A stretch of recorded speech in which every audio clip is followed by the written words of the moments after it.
Hello students, welcome to Integrity Career Academy Latur Maharashtra. तो जैसा कि हम लोगों ने होमी बाबा क्लास 9 की सीरीज को स्टार्ट किया है, तो उसी सीरीज को स्टार्ट करते हुए कंटिन्यू करते हुए आज हम आपके लिए 2020 के प्रीवियस ईयर्स के क्वेश्चन ले आए हैं, जिसमें 100 क्वेश्चन होने वाले हैं और उस 100 क्वेश्चन के 30 क्वेश्चन जो कि आपके फिजिक्स के हैं वो आज हम लोग सॉल्व करने वाले हैं। तो सभी स्टूडेंट रेडी हो जाएं और सारे जो भी आपके आंसर हैं कमेंट बॉक्स में करें और आंसर बिना देखे आप करें और ये देखें कि आपकी प्रिपरेशन किस लेवल पे है, किस तरह के क्वेश्चन आपके आने वाले हैं। हम सभी को पता है कि जो भी क्वेश्चन है वो रिपीट करते हैं, ये सभी हम लोग जानते हैं, ठीक है। तो सारे क्वेश्चन को सॉल्व करना बहुत जरूरी है। हम लोग स्टार्ट करते हैं क्वेश्चन नंबर 1 से। तो first question, select the correct statement about atmospheric pressure from the following. आपको करेक्ट स्टेटमेंट बताना है। The atmospheric pressure at normal condition at sea level is 1,1400 newton metre square. तो ये आपका ऑप्शन एकदम करेक्ट है, ठीक है। उसके बाद सेकंड ऑप्शन हम लोग देखते हैं। सेकंड ऑप्शन आपसे कह रहा है कि the atmospheric pressure at a place is same, एक मिनट,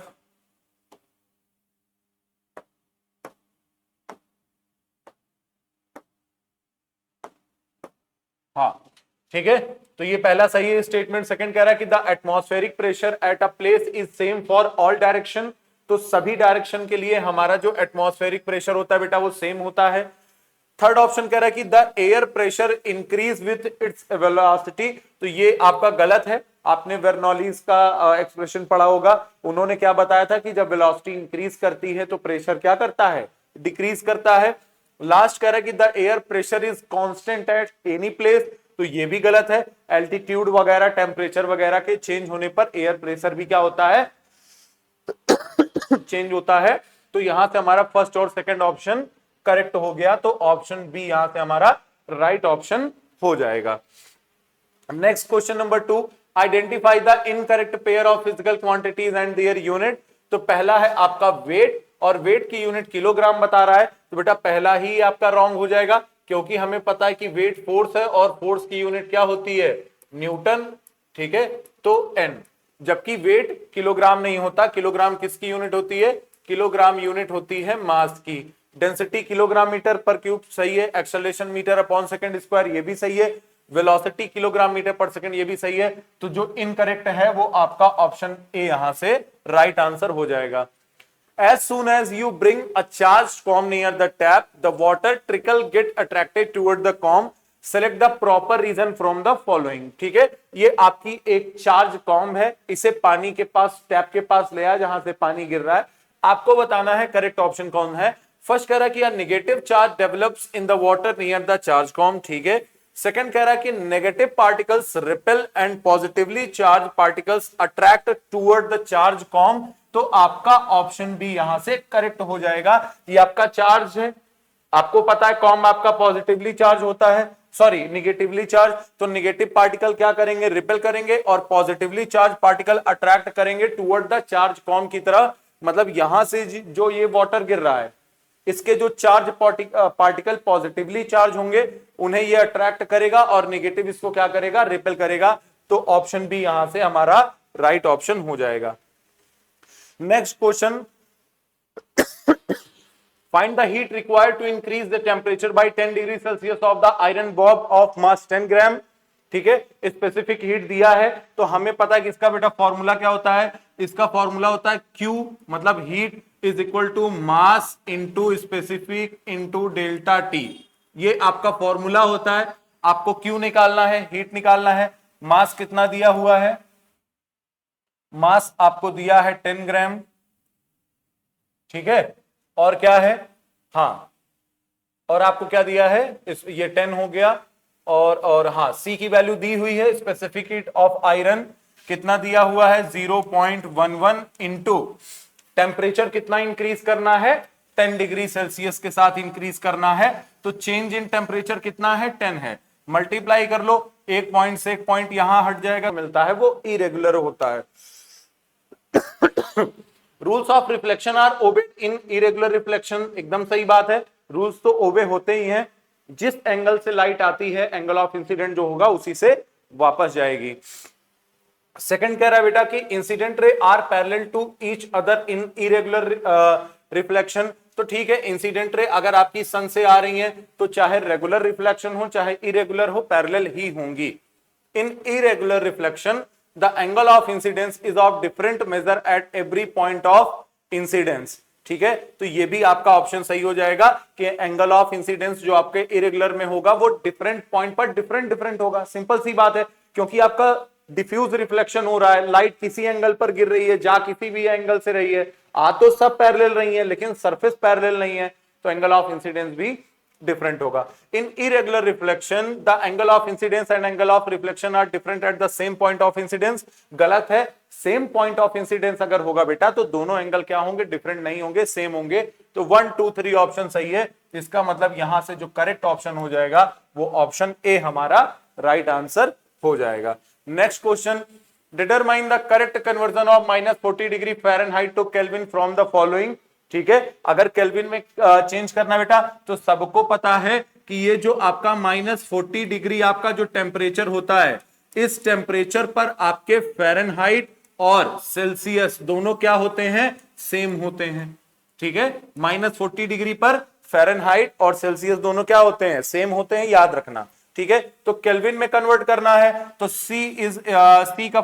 केल्विन का फॉर्मूला क्या होता है बेटा, केल्विन का फॉर्मूला होता है C plus 273, C plus 273। C की वैल्यू कितनी, -40 प्लस 273 माइनस कर दोगे कितना आ जाएगा, 233। ठीक है, 233, तो हमारा ऑप्शन सी यहां से राइट आंसर हो जाएगा।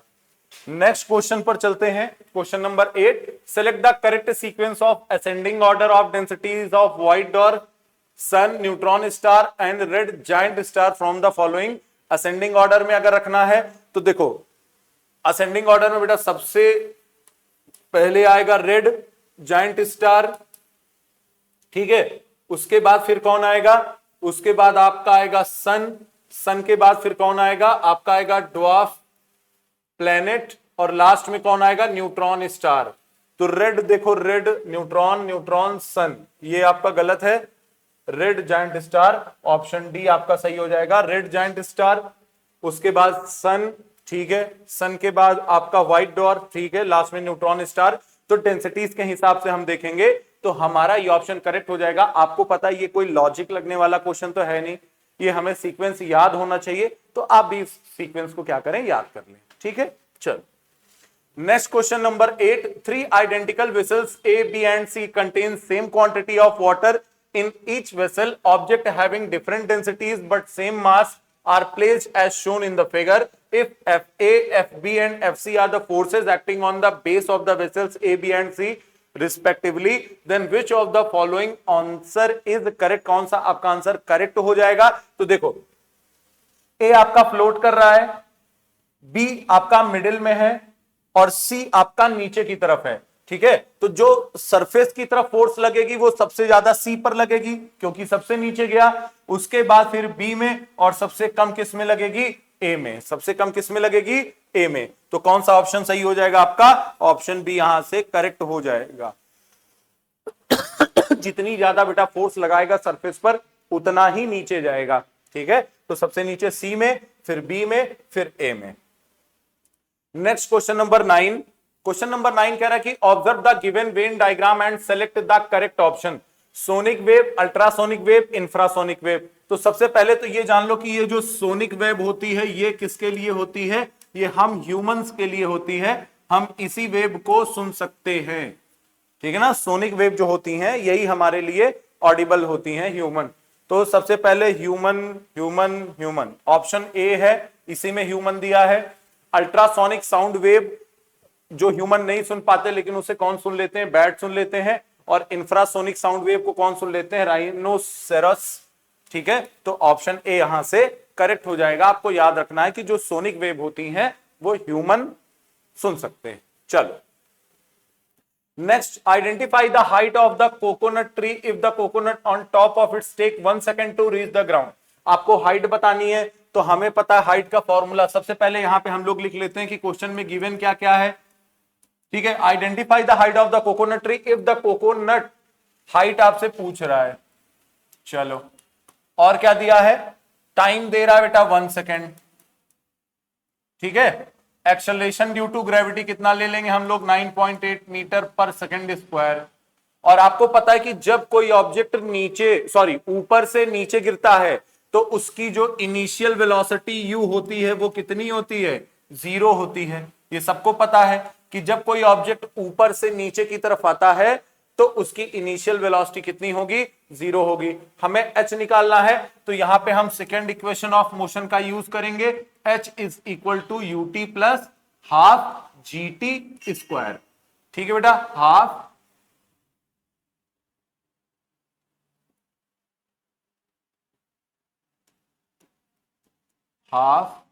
gt square.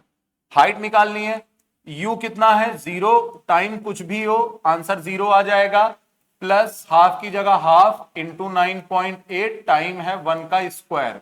ठीक है, तो ये तो बेटा 0 हो जाएगा आपका।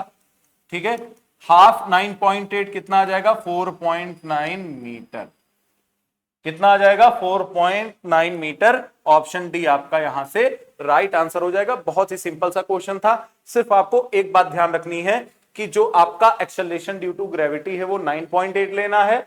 अगर कैलकुलेशन बड़ी है तो आप राउंड ऑफ में 10 ले सकते हो। जब कोई ऑब्जेक्ट ऊपर से नीचे की तरफ आता है तो इनिशियल वेलोसिटी 0 होती है। जब कोई ऑब्जेक्ट नीचे से ऊपर की तरफ जाता है तो उसकी फाइनल वेलोसिटी 0 होती है। बात समझ में आई? Very good. चलो, question number 11, select from the following the correct variation between the velocity of sound and the density of the medium। तो आपको पता है कि वेलोसिटी और डेंसिटी ऑफ मीडियम एक दूसरे के अंडर रूट के इनवर्स प्रोपोर्शनल होते हैं। अंडर रूट के इनवर्स प्रोपोर्शनल होते हैं, तो आपका ऑप्शन ए यहां से करेक्ट हो जाएगा।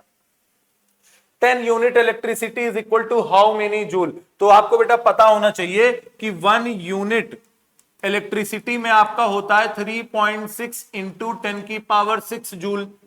ये आपको याद होना चाहिए, ये आपको याद होना चाहिए। ये कौन सी यूनिट है, 1 यूनिट का मतलब ये होती है कॉमर्शियल यूनिट ऑफ एनर्जी, जिसकी वैल्यू होती है 3.6 इंटू 10 की पावर 6।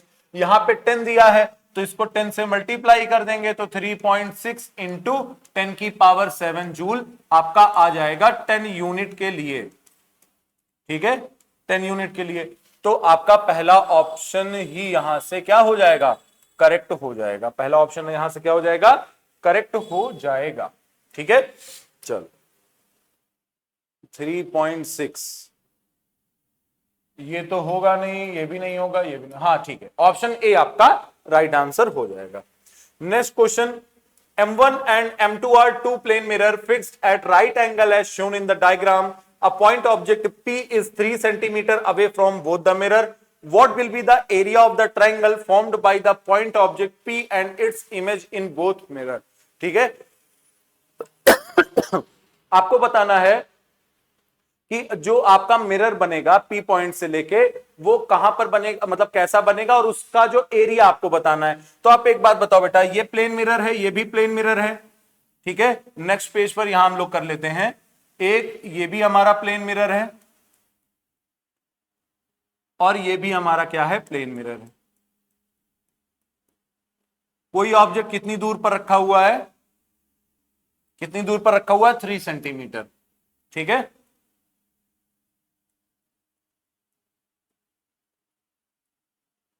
थ्री सेंटीमीटर पर रखा हुआ है, तो ये लेंथ 3 सेंटीमीटर, ये भी लेंथ 3 सेंटीमीटर। इसके हिसाब से इधर जो आपकी इमेज बनेगी वो भी कितनी दूर पर बनेगी, 3 सेंटीमीटर बनेगी। यहां नीचे जो आपकी इमेज इसकी वजह से बनेगी वो भी कितनी दूर पर बनेगी, वो भी कितनी दूर पर बनेगी, 3 सेंटीमीटर पर। तो ये आपका पॉइंट P है। इस पॉइंट P से अगर हम एक ट्रायंगल बनाएं, ये ट्रायंगल हमारा बनेगा, ये ट्रायंगल हमारा बनेगा। जबकि एक आपका ये आपका 90 डिग्री पर रखा है, तो आपको पता है 3 इमेजेस बनेंगी, तो एक इधर भी बनेंगी। लेकिन कह रहा कि P पॉइंट को लेते हुए आपको एक ट्रायंगल फॉर्म करना है। तो ये हमें मान लो कि इसको A बोल दो, इसको B बोल दो, तो AP भी आपका एक ट्रायंगल बन रहा है। ठीक है। और ये कैसा बन रहा है बेटा, राइट एंगल। ये आपके दोनों मिरर भी किस पे रखे हैं, 90 डिग्री पर रखे हैं। तो अगर हमें इसका एरिया निकालना है तो एरिया कितना होगा, half into base into height, ठीक है। तो ये आपका बेस है, ये आपकी हाइट है, यहां से यहां 3 और नीचे 3 कितना हो जाएगा 6, ठीक है।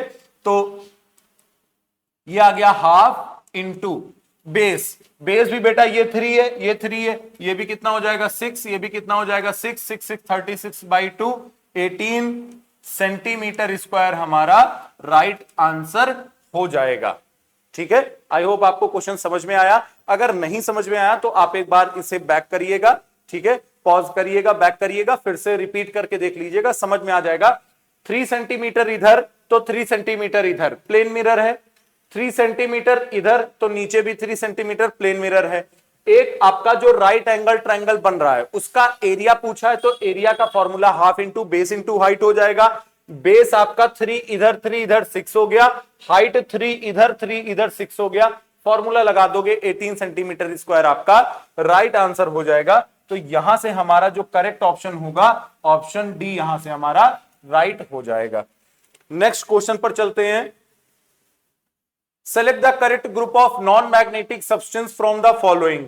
तो देखो मैग्नेटिक कौन कौन से हैं, निकिल और कोबाल्ट हमारे कौन से हैं, ये हमारे मैग्नेटिक हैं। तो नॉन मैग्नेटिक पूछ रहा है तो दो सेकंड और फोर्थ ऑप्शन किसी में नहीं होना चाहिए। यहां सेकंड है, ये भी गलत, ये इसमें नहीं है, 1 मिनट वेट करते हैं। यहां 2 और 4 है तो ये भी गलत, और यहां पे 2 4 स्पेसिफिक दिया, ये भी गलत। आपसे नॉन मैग्नेटिक पूछा है तो नॉन मैग्नेटिक हमारा मैग्नीशियम और टाइटेनियम हो जाएगा, ऑप्शन बी यहां से हमारा राइट आंसर हो जाएगा। An object of mass 60 kilogram is kept at the center of the earth. What will be the weight of object at that place? तो बेटा इसका आंसर हो जाएगा 0, क्योंकि हमें पता है कि सेंटर ऑफ अर्थ पर जो वेट होता है, मतलब एक्सेलरेशन ड्यू टू ग्रेविटी, वो कितनी हो जाएगी, 0 हो जाएगी।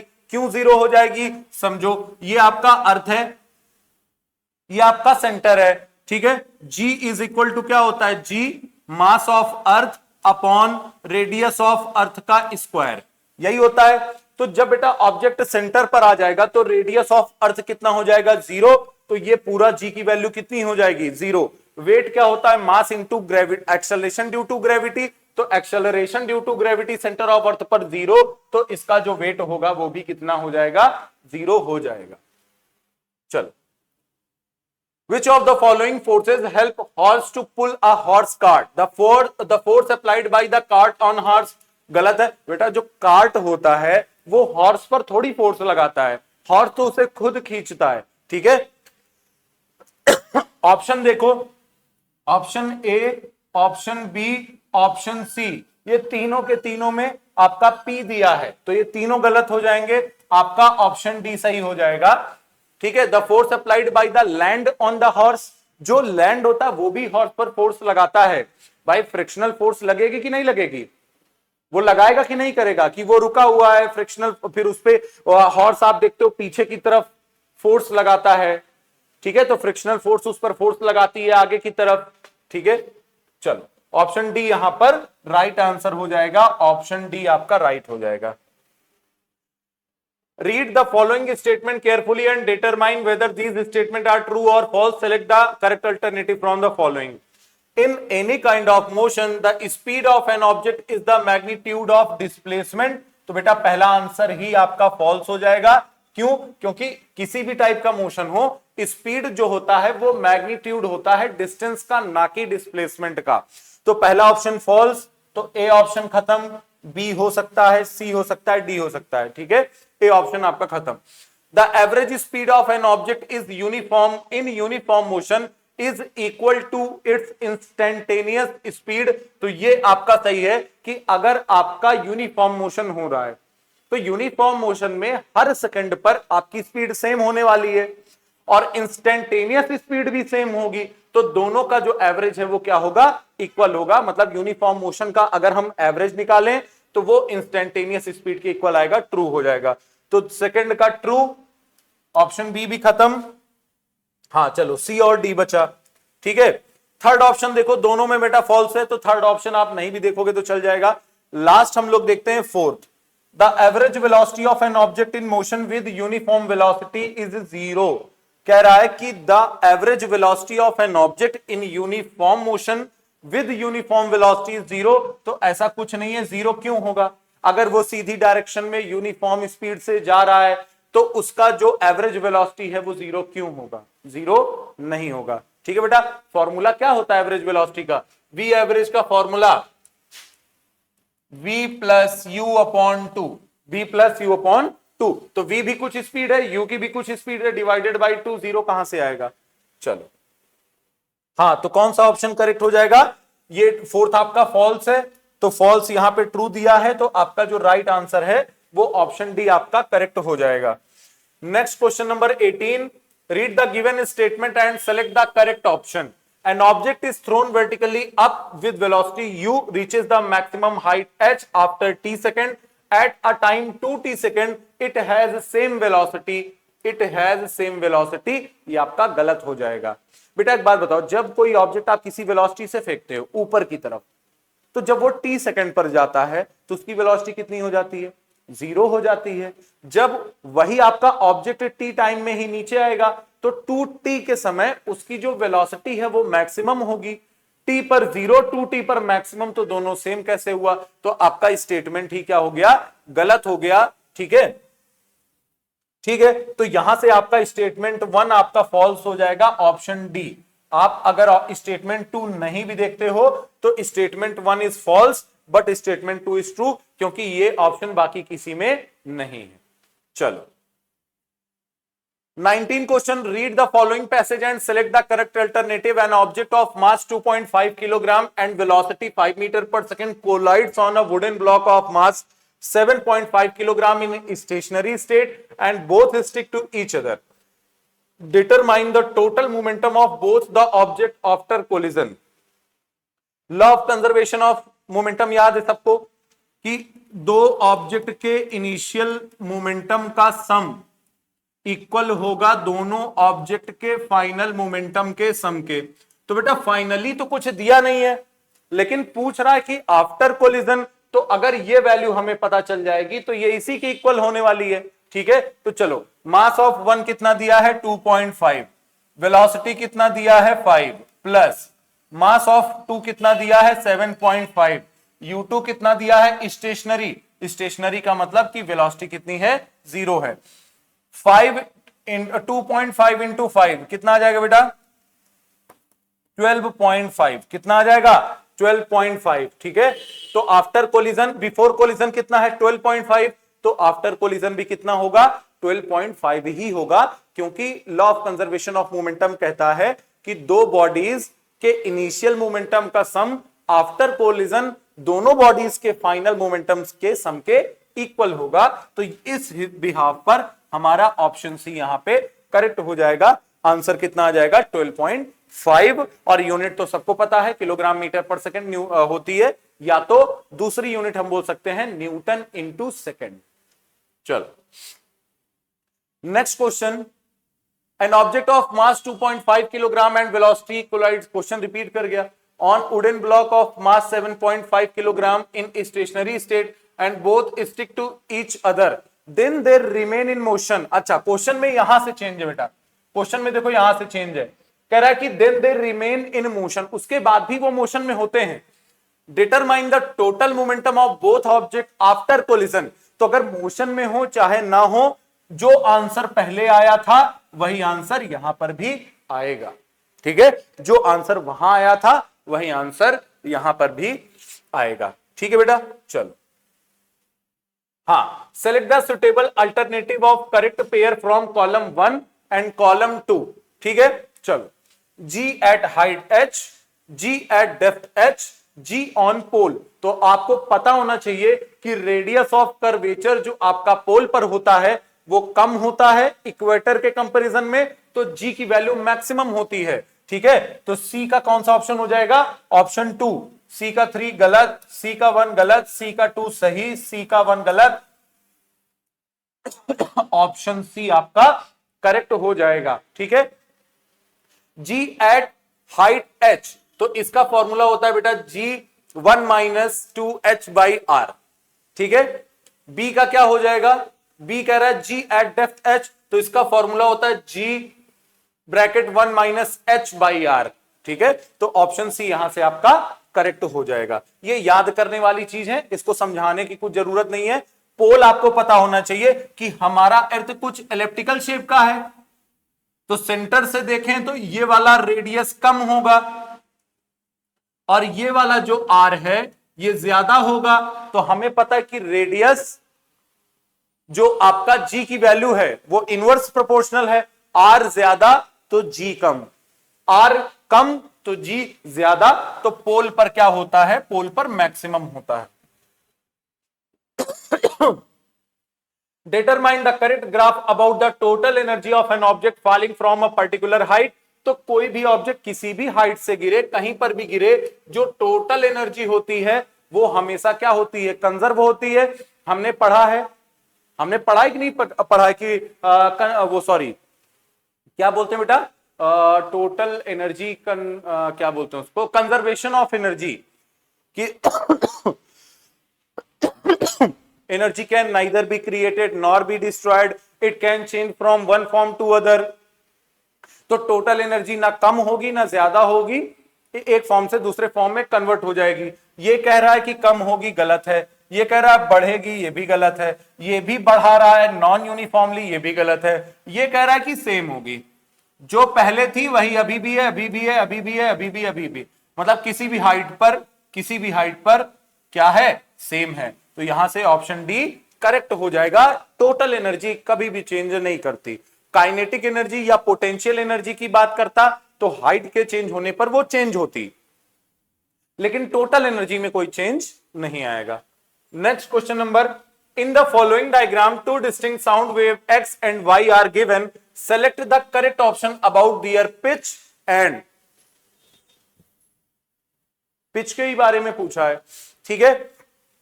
तो देखो ना, इसकी जो आपको दिख रहा है कि इसका एम्पलीट्यूड ज्यादा है, ठीक है।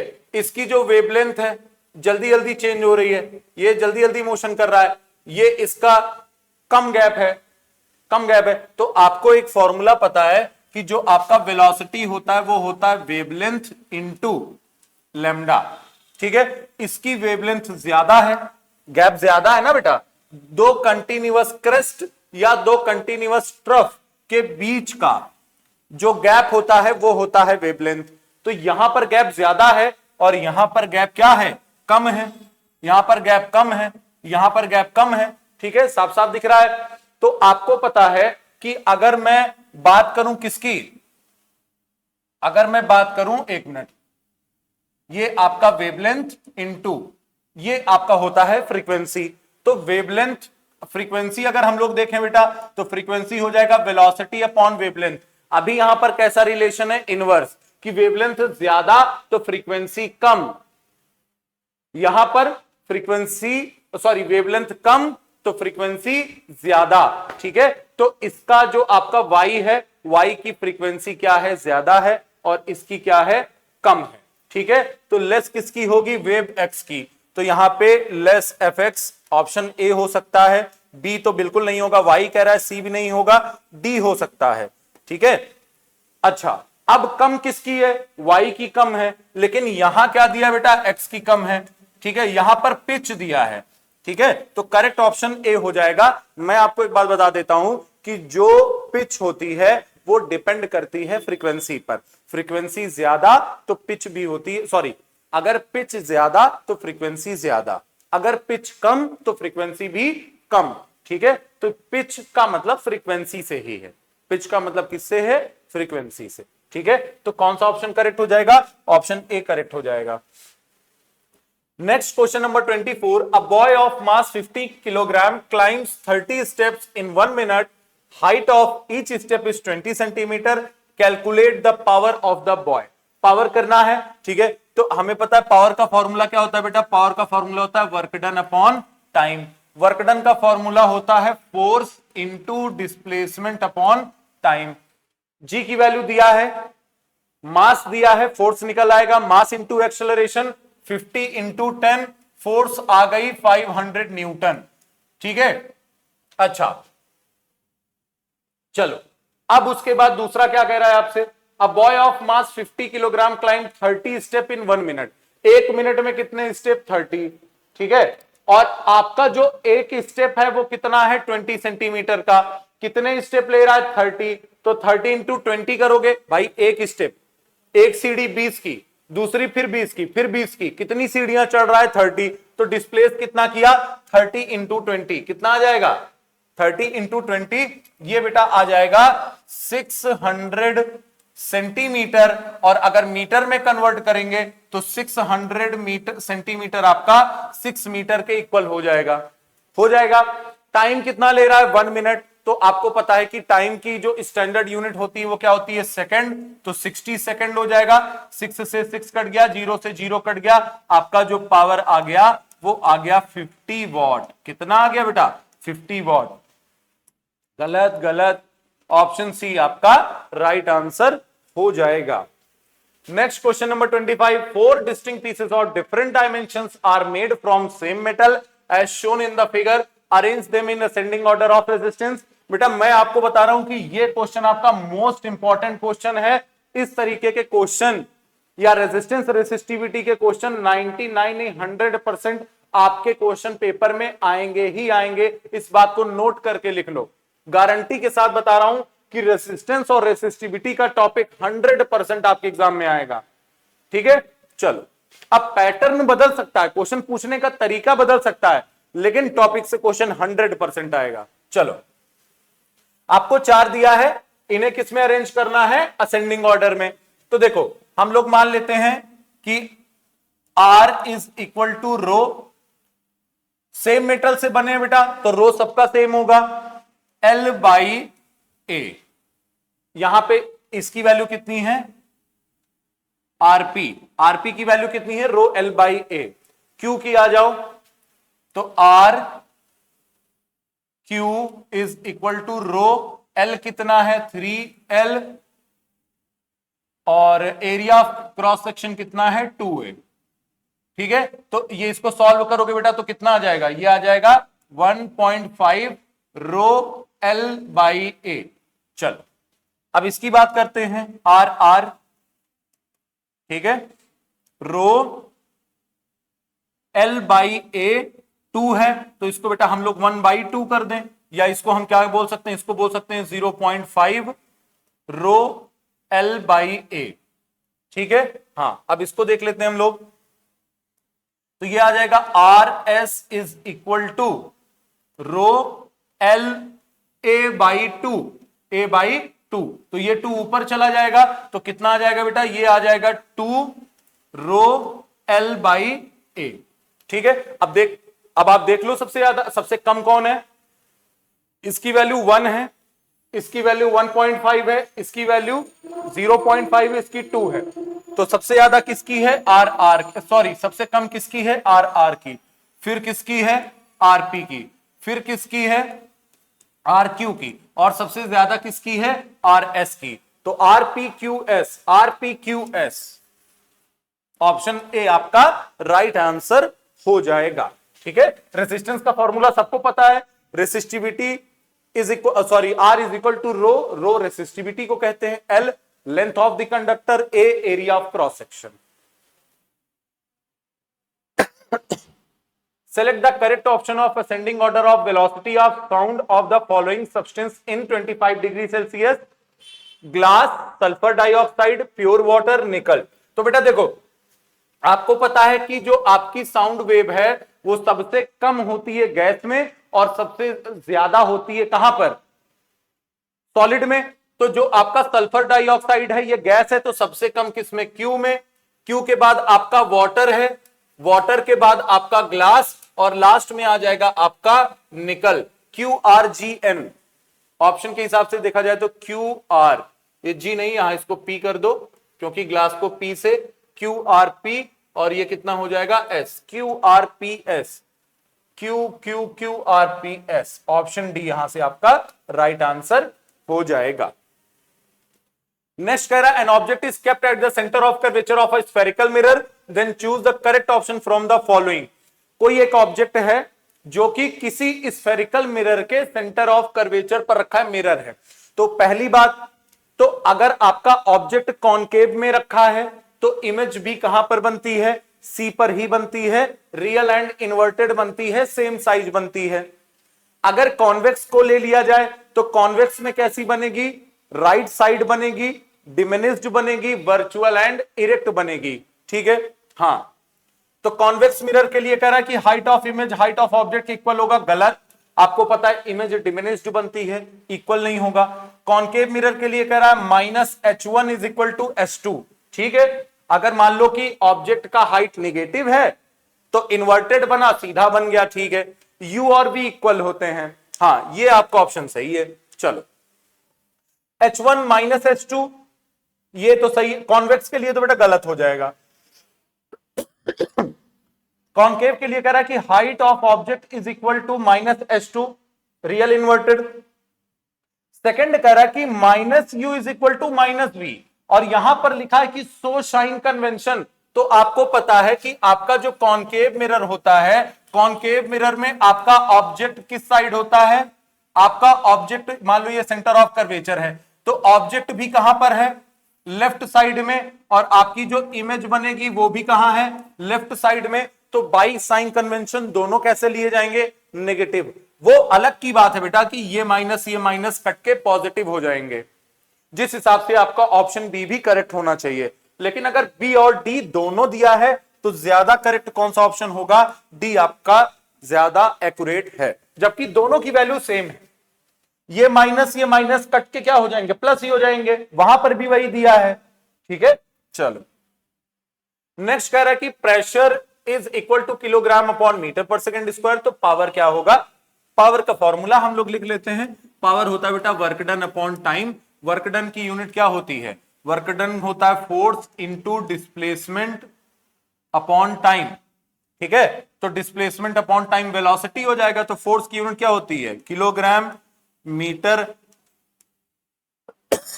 Upon second square. वेलोसिटी का क्या होता है, मीटर पर सेकेंड। मल्टीप्लाई करो, kilogram metre square upon second का cube, kilogram metre square upon second का क्यूब। ऑप्शन सी आपका राइट आंसर हो जाएगा। सिंपल सा क्वेश्चन।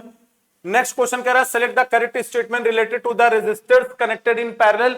आपको पता है कि जब रेजिस्टर्स पैरेलल में कनेक्टेड होते हैं तो एक अप्लायंस के खराब होने पर बाकी सब वर्क करते हैं।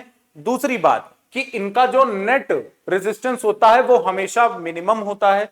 ठीक है, तो पहला कह रहा है कि the circuit is used to reduce the resistance. एकदम सही है कि सर्किट का यूज किस लिए होता है, रेजिस्टेंस को क्या करने के लिए, कम करने के लिए।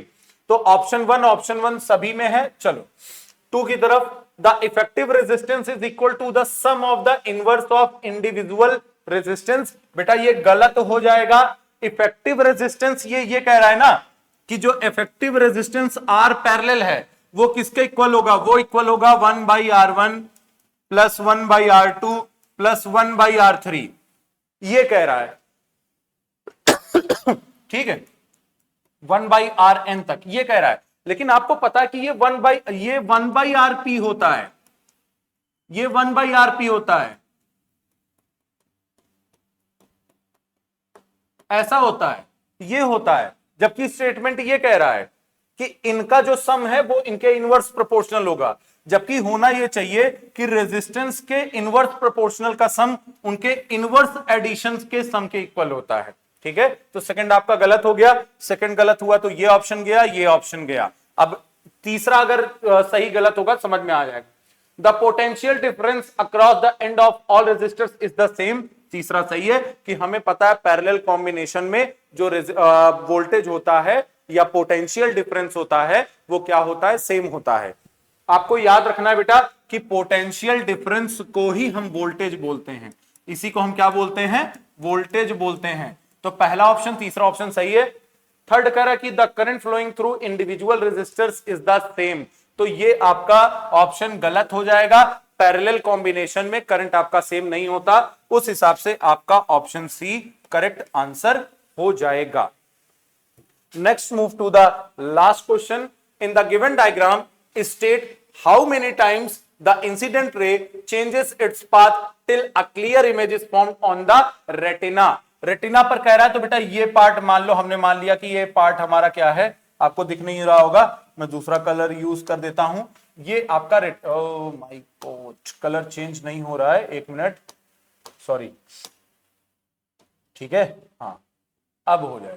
ये आपका रेटिना है, ठीक है। देखो सबसे पहले कह रहा कितनी बार इंसिडेंट रे अपना पाथ को चेंज किया है, तो सबसे पहले लाइट यहां से आ रही है, सबसे पहली बार तो यहां से टकराने के बाद चेंज किया, फिर यहां पे आई, यहां से चेंज किया दूसरी बार, तीसरी बार इस लेंस से चेंज किया 3 बार। अच्छा 3 तो ये हो गया। अब ध्यान से सुनना बेटा कि 3 तो ठीक है, लेकिन आई में जब लाइट एंटर करती है तो 3 बार अपने पाथ को चेंज करती है। कितनी बार? 3 बार। सबसे पहले कॉर्निया, आउटर सरफेस, कॉर्निया के बाद कहां जाएगी? कॉर्निया के बाद फिर बेटा ये अंदर जाएगी आपके लेंस में, फिर इसके अंदर आपका होगा विट्रियस ह्यूमर, और लास्ट में जाके इमेज आपकी बनेगी रेटिना पर। कहां बनेगी? रेटिना पर। ठीक है, तो 1 2 3 4 5 6 कितनी टाइम्स हुआ? 6 टाइम्स। ठीक है, तो आपका करेक्ट ऑप्शन यहां से क्या हो जाएगा? 6 हो जाएगा। ठीक है, तो ये आज आपके 30 क्वेश्चन थे फिजिक्स के 2020 के मोस्ट इंपॉर्टेंट क्वेश्चन थे, बहुत अच्छे अच्छे क्वेश्चन थे। तो ये सारे क्वेश्चन हम लोगों ने सॉल्व कर लिया है। बाकी के जो 31 से 60 के क्वेश्चन होंगे उसके लिए नेक्स्ट अब आपकी क्लास को कौन अटेंड करेंगे? आपके केमिस्ट्री वाले सर। तब तक के लिए थैंक यू सो मच।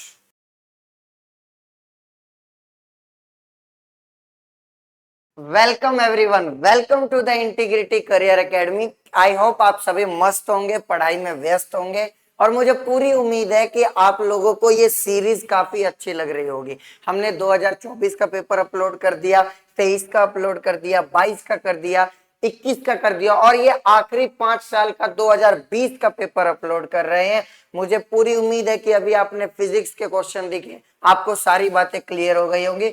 मैं अब आपको केमिस्ट्री के 31 से लेके 60 क्वेश्चन डिस्कस करूंगा, और आपके सारे डाउट, अगर आपने 5 साल के पेपर को अच्छे से सॉल्व किया, आपको पता चल जाएगा कि क्वेश्चन कैसे पूछे जाते हैं, और इन्हीं में से देखना क्वेश्चन को उठाएगा, कंसेप्ट यही उठाएगा, बस थोड़ा बहुत चेंज करेगा इसमें। क्या मेरी बात समझ पा रहे हो? तो चलिए ज्यादा देर ना करते हुए वीडियो को शुरू करेंगे हमारे पहले क्वेश्चन के साथ।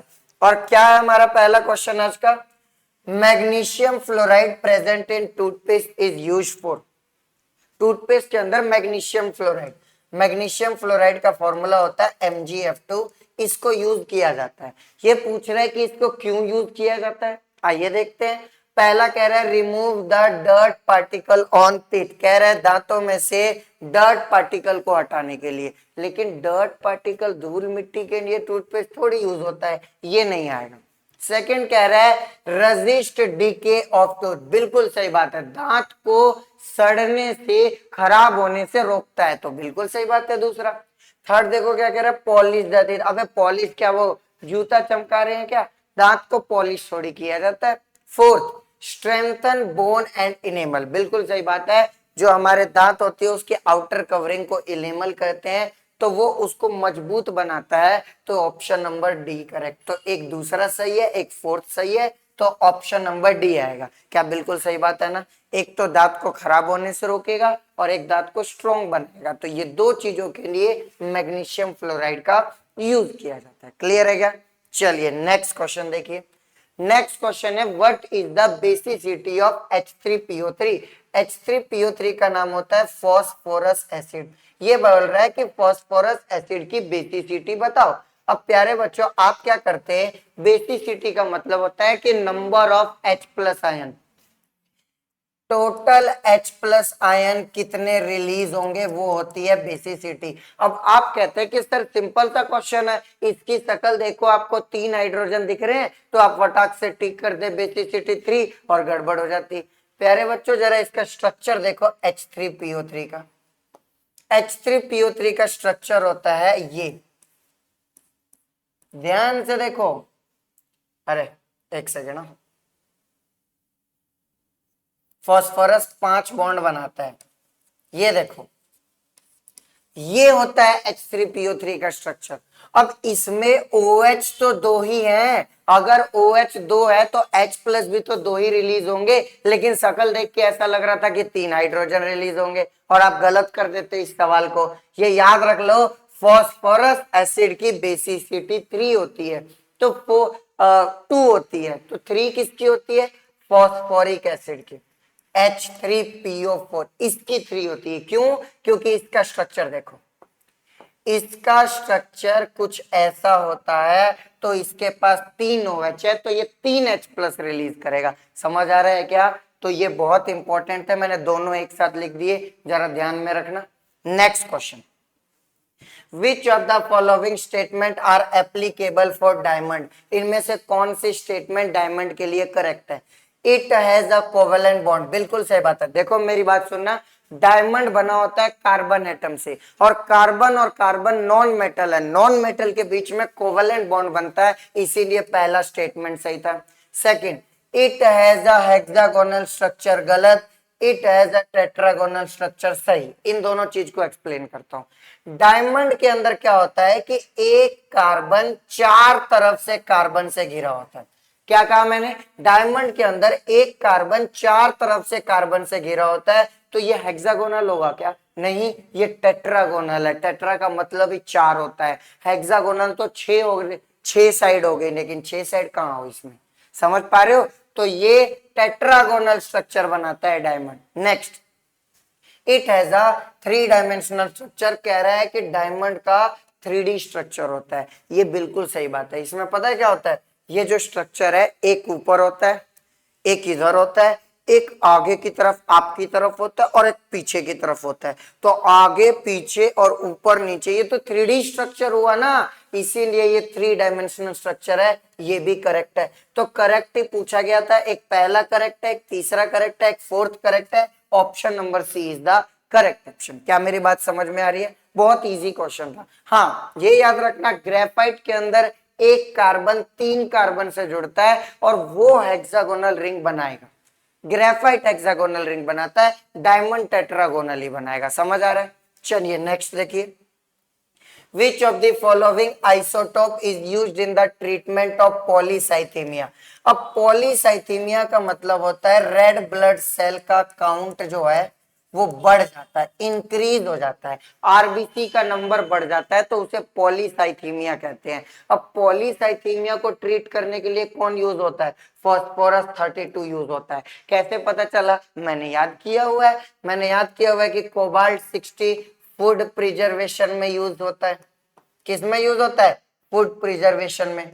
स्ट्रोंशियम 90 किस में यूज होता है? स्ट्रोंशियम 90 इसका एक brain bone cancer, sorry, bone cancer में इसका यूज होता है।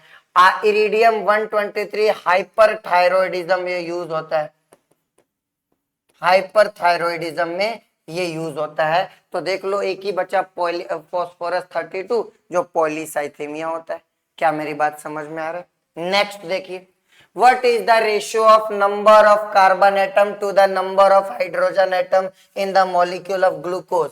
अब ग्लूकोज का फॉर्मूला होता है C6H12O6। वो हमसे ग्लूकोज के अंदर कार्बन एटम और हाइड्रोजन एटम के नंबर का रेशियो पूछ रहा है। तो कार्बन के कितने नंबर है? 6, हाइड्रोजन के कितने? 12, तो 6:12 का क्या बन जाएगा?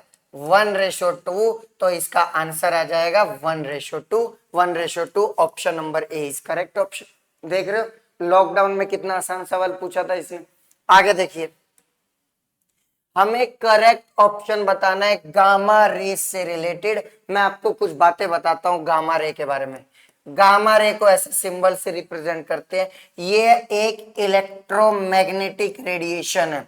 इलेक्ट्रोमैग्नेटिक रेडिएशन एक ऐसी रेडिएशन होती है जिसका कुछ भी चार्ज नहीं होता, कुछ भी मास नहीं होता, उसे इलेक्ट्रोमैग्नेटिक रेडिएशन कहते हैं। और आपने इतना जरूर पढ़ा होगा कि इलेक्ट्रोमैग्नेटिक रेडिएशन की वेलोसिटी स्पीड ऑफ लाइट के बराबर होती है। क्या मेरी बात समझ में आ रही? आइए अब इस क्वेश्चन का जवाब देते हैं।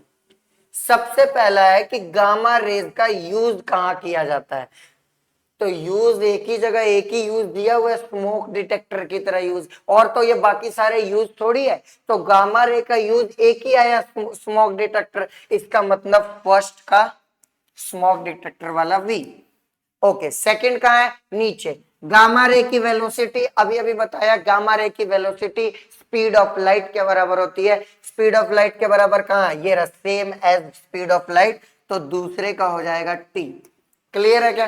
थर्ड कहाँ है, ये रहा, कि गामा रे की आयोनाइजेशन पावर क्या होती है। अब मेरी बात ध्यान से सुनो, आयोनाइजेशन करने का मतलब होता है किसी दूसरे को चार्ज कर देना। अब भैया दूसरों को चार्ज करने के लिए खुद के पास तो चार्ज होना ही चाहिए, लेकिन गामा रे तो चार्जलेस और मासलेस रेडिएशन है, तो वो दूसरों को कैसे चार्ज करेगी? तो उसका ionisation power very low. Very low कहां है, ये रहा, आर में वेरी लो, तो तीसरे का हो जाएगा आर। फोर्थ का है पेनिट्रेशन पावर। पेनिट्रेटिंग पावर का मतलब होता है किसी के आर पार निकल जाना। तो जो रेडिएशन एकदम हल्की है वो आर पार निकल जाएगी। गामा रे का तो मास ही नहीं होता, तो वो तो फटाक से भी आर पार निकल जाएगा, तो उसका पेनिट्रेशन इफेक्ट वेरी हाई होता है, वेरी हाई। ये रहा, इसका मतलब 4 का पी। ऐसा ऑप्शन ढूंढो, फर्स्ट का बी, सेकंड का टी, थर्ड का आर, फोर्थ का पी। प्यारे बच्चों, option number A is the correct option. क्या मेरी बात समझ आई? ये क्वेश्चन समझ आया? देखो कितना खूबसूरत क्वेश्चन था ये। नेक्स्ट देखिए, identify the wrong option regarding the following chemical equation. अब देखो, ये इक्वेशन दी हुई है और हमें कह रखा है कि इसमें क्या रॉन्ग है। पहला, मॉलिक्यूलर फॉर्मूला, पर मॉलिक्यूलर फॉर्मूला तो सही है, FeSO4.7H2O, हीट करने पे 7 पानी उड़ गया, ये तो सही है, हमें रॉन्ग चुनना है। कलर, जी हाँ, कलर गलत है। FeSO4.7H2O को ब्लू विट्रियोल नहीं कहते, ग्रीन विट्रियोल कहते हैं, ग्रीन कलर होता है। इन भाई साहब ने ब्लू लिख दिया, इसका मतलब ये रॉन्ग है, और रॉन्ग ही पूछा गया था, तो बी हमारा आंसर हो जाएगा। नंबर ऑफ वाटर मॉलिक्यूल बिल्कुल करेक्ट है 7, और नन ऑफ दिस तो आएगा नहीं। एक और याद रख लो, ग्रीन विट्रियोल तो देखो इसको कहते हैं, किसको, FeSO4.7H2। इसके अलावा एक होता है ब्लू विट्रियोल। ब्लू विट्रियोल किसे कहते हैं, कॉपर सल्फेट डॉट 5H2O को ब्लू विट्रियोल कहते हैं। तो यहाँ पे कलर गलत था, तो कलर वाला हमारा आंसर हो जाएगा। क्या मेरी बात क्लियर है? चलिए नेक्स्ट देखेंगे, which of the following statement are false. हमें ना फॉल्स स्टेटमेंट बताना है, गलत स्टेटमेंट बताना है। पहला क्या है, chemical deodorant clog the sweet pores. देखो, सारे केमिकल डिओड्रेंट हमारे स्वीट पोर्स को क्लॉग मतलब ब्लॉक नहीं करते। हाँ, एक करता है जिसका नाम होता है क्लिनिकल डीओ, या नहीं, एंटी परस्पेरेंट डीओ। ये आपके स्टेट बोर्ड में भी लिखा हुआ है, एंटी परस्पेरेंट डीओ, ये क्लॉग करता है, बाकी थोड़ी करते हैं, इसीलिए पहला गलत हो गया। दूसरा, bone China is harder than porcelain. बिल्कुल सही बात है। क्यों? क्योंकि ना जब हम पोर्सिलिन के अंदर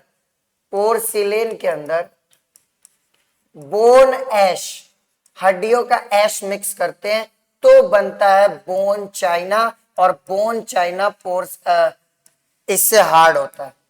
बोन चाइना हार्ड होता है पोर्सिलिन से, दूसरा करेक्ट है। Third, ceramic is brittle and water resistant. बिल्कुल सही बात है। सिरेमिक ऐसा समझ लो वो पोट टाइप में जिसमें फ्लावर रख के सजाए जाते हैं, तो सिरेमिक ब्रिटल और वाटर रेजिस्टेंट दोनों होता है, ये भी सही है। The use of henna leaves to colour the hair is dangerous to health. गलत, ये बल्कि सही है, क्योंकि हेना लीव्स हमें प्लांट से नेचुरली मिल रहा है और हमें हार्म नहीं पहुंचाता है, लेकिन ये भाई साहब ने डेंजरस कह दिया, इसीलिए फोर्थ ऑप्शन गलत हो गया।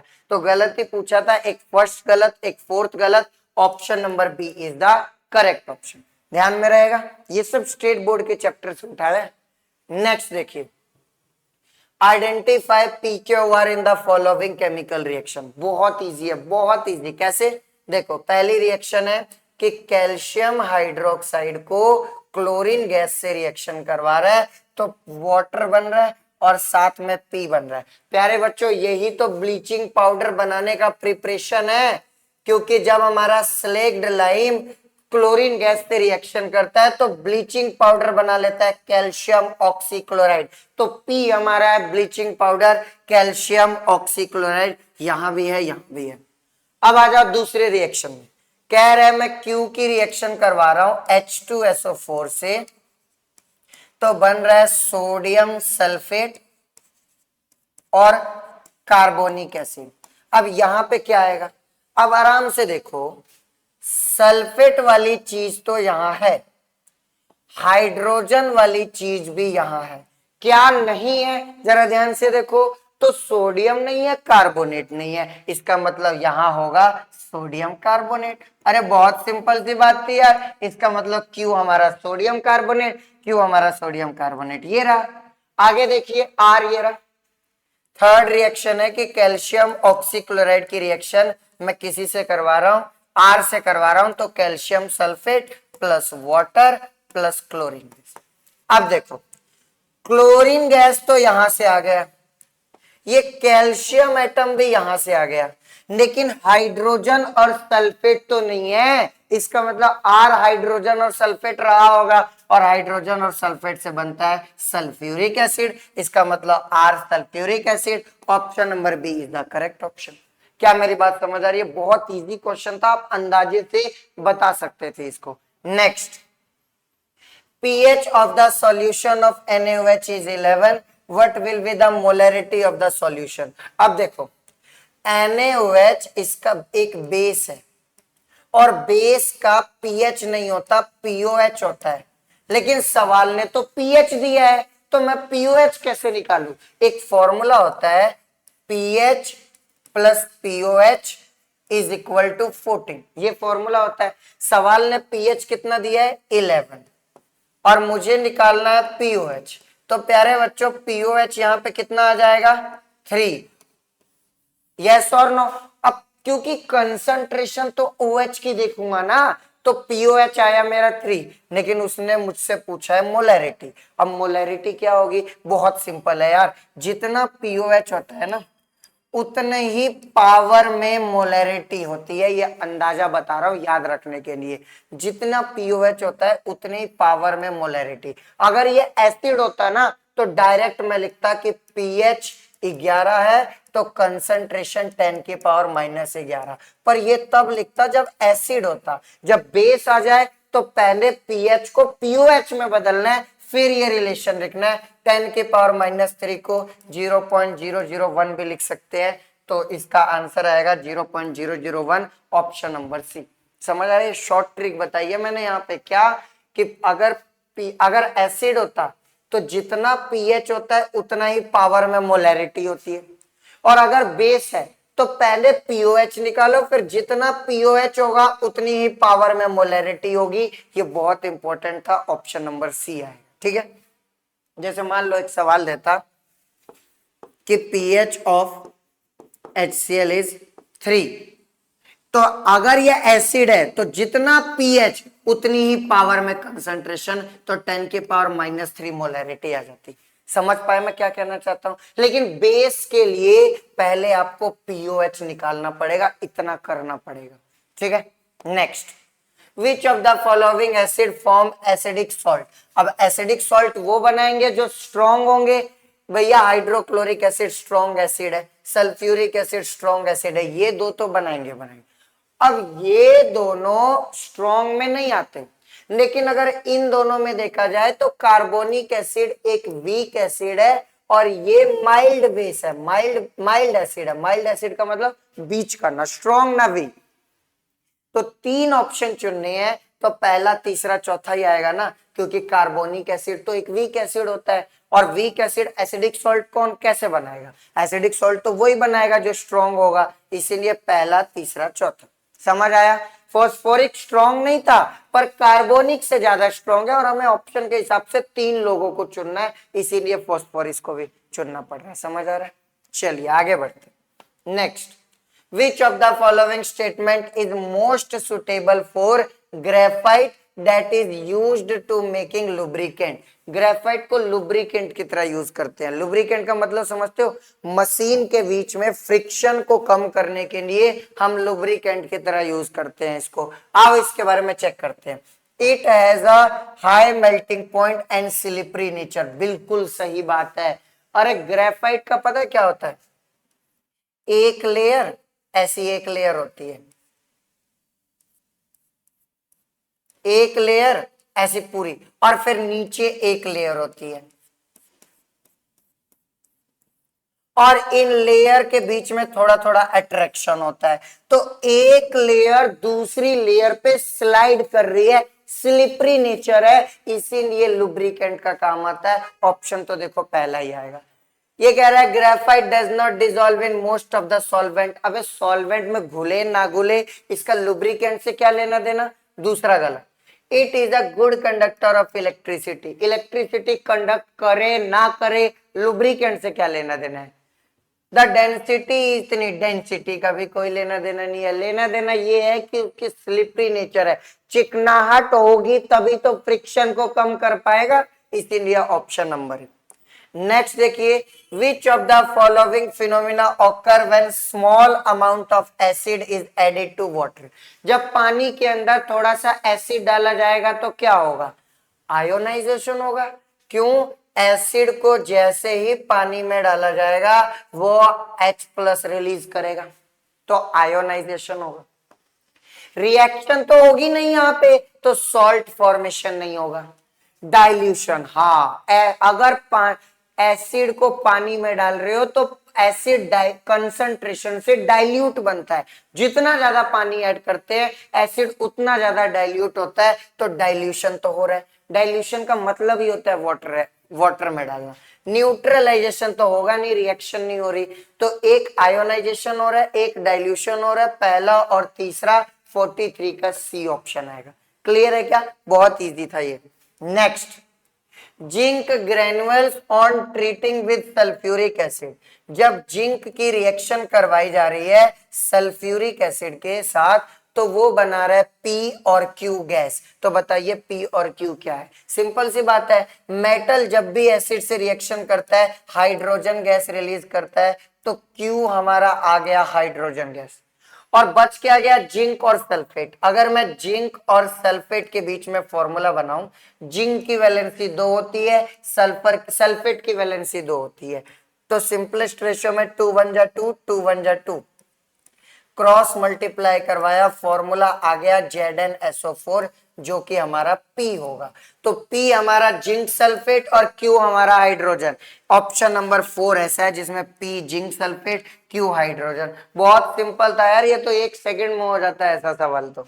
Next, atomic number of A, B, C, R। A का एटॉमिक नंबर है Z+4, B का एटॉमिक नंबर है Z, और C का एटॉमिक नंबर है Z-8। इफ Z की वैल्यू 12, अगर Z की वैल्यू 12 है तो 12 + 4 कितना हो जाएगा? 16। यहां पे 12 12 ही रहेगा, यहां 12 - 8 कितना हो जाएगा? 4। Then what is the number of valence electron? Valence electron का मतलब होता है बाहर वाले गोले के इलेक्ट्रॉन। बताइए, आओ देखते हैं। ए का एटॉमिक नंबर कितना बड़ा? 16। जिसका जितना एटॉमिक नंबर होता है उसके पास इलेक्ट्रॉन भी उतने होते हैं, तो ए के पास 16 इलेक्ट्रॉन। 16 इलेक्ट्रॉन में से वो पहले गोले में कितने रखेगा? 2 रखेगा, दूसरे गोले में 8, तीसरे गोले में 6, तो ए के बाहर वाले गोले में 6 इलेक्ट्रॉन। इसका देखो, इसका एटॉमिक नंबर 12, तो टोटल इलेक्ट्रॉन भी 12, तो पहले गोले में 2, दूसरे गोले में 8, तीसरे गोले में 2, तो इसके बाहर वाले गोले में 2 इलेक्ट्रॉन। यहां देखो एटॉमिक नंबर 4 आया, तो पहले गोले में 2 और दूसरे गोले में भी 2, तो इसका 2 आया, तो आंसर आएगा 6 2 2, 6 2 2। Option number D is the correct option. क्या मेरी बात समझ आ रही है? बहुत इजी क्वेश्चन था ये। चलिए नेक्स्ट क्वेश्चन पे चलते हैं। Which of the following indicator turn red in acidic solution? तो देखो, अगर मैं बात करूं फर्स्ट फिनोल्फथालीन की, तो फिनोप्थेलिन क्या करता है, एसिड में बंदा कलरलेस रहता है। क्या रहता है, कलरलेस, तो फिनोप्थेलिन नहीं आएगा। अगर मैं बात करूं टर्मरिक की, टर्मरिक हल्दी की, तो हल्दी जो है वो एसिड में येलो ही रहती है, लेकिन हमें तो रेड चाहिए, इसका मतलब टर्मरिक भी नहीं आएगा। अगर मैं बात करूं मिथाइल रेड की, तो प्यारे बच्चों इसके नाम में ही रेड है और ये एसिड में रेड कलर देता है, तो इसका मतलब मिथाइल रेड आएगा। अगर मैं फोर्थ बात करूं ब्लू लिटमस की, तो ब्लू लिटमस पेपर जो होता है वो एसिड में जाके रेड हो जाता है, तो एक ये आएगा। तो रेड कलर एक थर्ड ने दिया, एक फोर्थ ने दिया, option number C is the correct option. ये कलर याद रखने आपको। क्या क्लियर है? चलिए, which of the following compound has molecular mass 138? कह रहे इन चारों में से किसका मॉलिक्यूलर मास 138 है? आओ निकालते हैं। एक सोडियम का मास 23 होता है, तो दो सोडियम का 46, एक सल्फर का मास 32 है, एक ऑक्सीजन का मास इन्होंने दिया नहीं है पर 16 होता है, तो चार ऑक्सीजन का 64। अब जोड़ो इसे, 4 2 6 और 6 12, तो 2 6 और 4 10, 3 13 और 2 15, इसका तो 152 आया ना। अरे सही किया है ना, 6 4 10 2 12, 1 कैरी, 6 3 9 9 3 6 3 9 9 4 13, 14 आएगा, माफ करना, 142 आएगा। जबकि हमें तो 138 चाहिए, मतलब पहला नहीं है। इधर देखो, एक पोटेशियम का 39, तो दो पोटेशियम का कितना हो जाएगा, 78 हो जाएगा।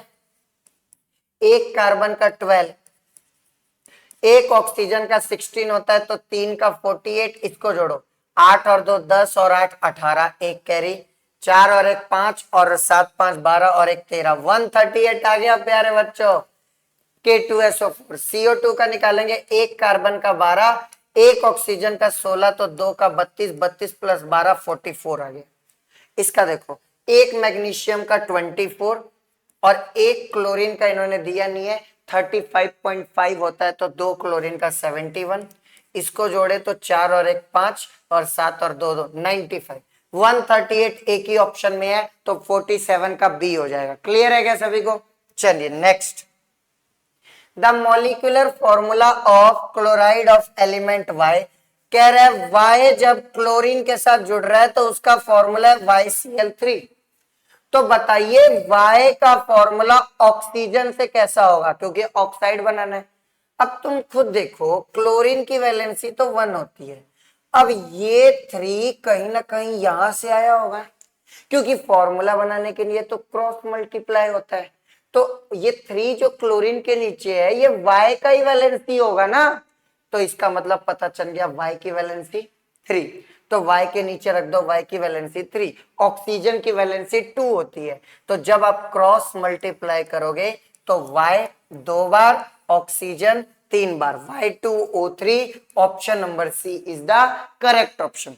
क्लियर है क्या सभी को? चलिए नेक्स्ट क्वेश्चन देखिए, identify the correct statement regarding the following reaction. Okay, इस रिएक्शन को मैं यहां लिखता हूं, copper oxide plus hydrogen gas, इससे बन गया कॉपर और साथ में बन गया वाटर। अब क्या कह रहा है, करेक्ट बताइए। ऑक्सीडाइजिंग रिड्यूसिंग, ऐसा करते हैं पहले हम छाट लेते हैं। कॉपर ऑक्साइड का ऑक्सीजन गायब हो गया है, और आप जानते हो रिमूवल ऑफ ऑक्सीजन रिडक्शन होता है, इसका मतलब कॉपर ऑक्साइड का रिडक्शन हुआ है, क्योंकि ऑक्सीजन का हटना रिडक्शन होता है। हाइड्रोजन के पास पहले ऑक्सीजन नहीं था, अब हाइड्रोजन के पास ऑक्सीजन आ गया है, एडिशन ऑफ ऑक्सीजन ऑक्सीडेशन होता है, इसका मतलब हाइड्रोजन का ऑक्सीडेशन हुआ है। अब प्यारे बच्चों, इसने ये नहीं पूछा कि किसका रिडक्शन हुआ है, किसका ऑक्सीडेशन, इसने ये पूछा है कौन रिड्यूसिंग एजेंट है, कौन ऑक्सीडाइजिंग एजेंट है। इसका बहुत सिंपल सा है कि अगर मैं खुद का रिडक्शन करवा रहा हूं तो मैं दूसरों का क्या करवाऊंगा, ऑक्सीडेशन। तो ये खुद का रिडक्शन करवा रहा है, तो ये दूसरों के लिए है ऑक्सीडाइजिंग एजेंट, क्योंकि जो खुद का रिडक्शन करवाता है वो दूसरों का ऑक्सीडेशन करवाता है। ये भाई साहब खुद का ऑक्सीडेशन करवा रहा है तो दूसरों का रिडक्शन करवाएगा, तो ये रिड्यूसिंग एजेंट है। तो क्या हाइड्रोजन ऑक्सीडाइजिंग एजेंट है? नहीं, हाइड्रोजन रिड्यूसिंग एजेंट है, पहला गलत। क्या हाइड्रोजन रिड्यूसिंग एजेंट है? जी हाँ, बिल्कुल हाइड्रोजन रिड्यूसिंग एजेंट है, दूसरा सही। थर्ड पूछ रहा है क्या क्यूप्रिक ऑक्साइड ऑक्सीडाइजिंग एजेंट है? जी बिल्कुल सही, क्यूप्रिक ऑक्साइड ऑक्सीडाइजिंग एजेंट है। क्या क्यूप्रिक ऑक्साइड रिड्यूसिंग एजेंट है? जी नहीं। तो हमसे करेक्ट पूछा था, एक दूसरा करेक्ट, एक तीसरा करेक्ट, ऑप्शन नंबर सी आ जाएगा। क्या मेरी बात समझ आ रही है आपको? मैं क्या बताना चाह रहा हूं, आपको समझ आ गया क्या? चलिए आगे बढ़ते हैं। Next, what will be the mass of 6.022 into 10 की पावर 25 molecules of water? अब देखो मॉलिक्यूल दिया है तो पहले आपको मोल निकालना है, मोल के बाद मास आएगा। तो मोल निकालने का फॉर्मूला क्या होता है? मोल निकालने का फॉर्मूला होता है number of particles divided by Avogadro number. ये होता है मोल निकालने का जब नंबर गिवन हो। तो नंबर कितना है? 6.022 इंटू 10 की पावर 25। एवोगैड्रो नंबर कितना है? 6.022 इंटू 10 की पावर 23। इससे ये कट गया, 25 जीरो में से 23 जीरो गई तो 2 जीरो बची, मतलब 100 मोल आया। यस और नो? हमसे मोल नहीं पूछ रहा है, मास पूछ रहा है। अगर मोल पता चल गया हो तो मास कैसे निकालते हैं? दूसरा मोल का फॉर्मूला लगाएंगे। मोल का दूसरा फॉर्मूला होता है गिवन मास अपॉन में मोलर मास। मोल कितना है? 100 मोल है, मोल की जगह 100 पुट कर दो। मास हमें निकालना है तो मैंने x मान लिया। मोलर मास कितना होता है वाटर का? तो जरा देखो, वाटर का फॉर्मूला है H2O। एक हाइड्रोजन का मास 1 होता है तो 2 हाइड्रोजन का 2, एक ऑक्सीजन का मास 16, तो टोटल आया 18 ग्राम। Molar mass 18। सॉल्व करूंगा मैं तो 18 इंटू 100, 1800 ग्राम आंसर आएगा। 1800 ग्राम, ऑप्शन नंबर सी।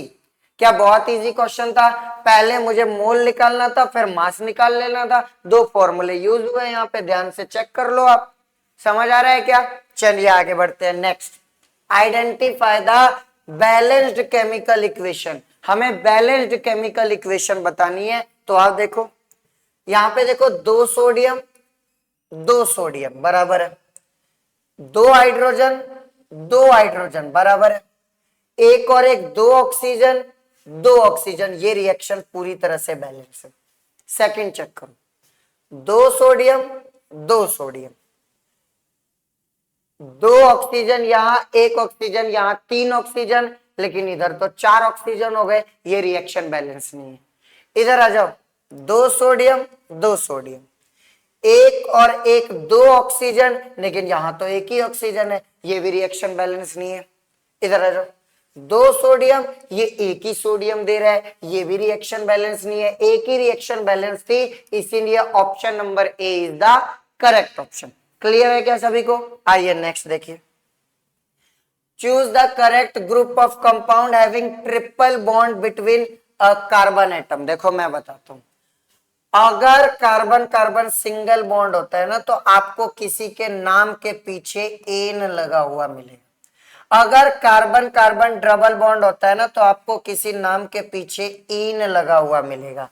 और अगर कार्बन कार्बन ट्रिपल बॉन्ड होता है ना, तो आपको किसी के नाम के पीछे आइन लगा हुआ मिलेगा।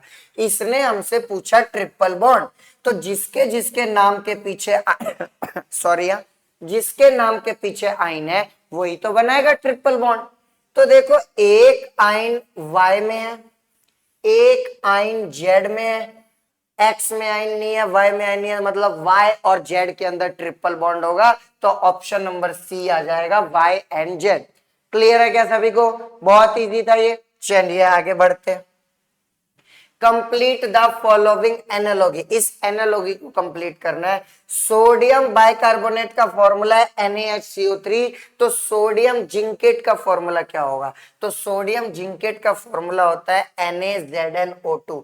इसको कहते हैं सोडियम जिंकेट। समझ आ रहा है? ये आप याद कर लीजिएगा, Na2ZnO2 सोडियम जिंकेट कहते हैं।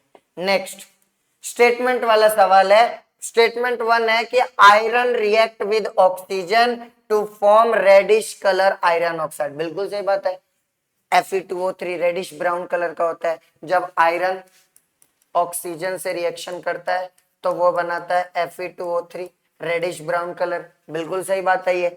दूसरा, iron is protective from air when coated with zinc, कह रहा है कि लोहे के ऊपर जब जिंक की कोटिंग कर देंगे तो लोहे को प्रोटेक्शन मिलेगी। 100% सही बात है, ये गैल्वेनाइजेशन होता है कि आयरन के ऊपर जिंक की लेयर चढ़ाना, गैल्वेनाइजेशन।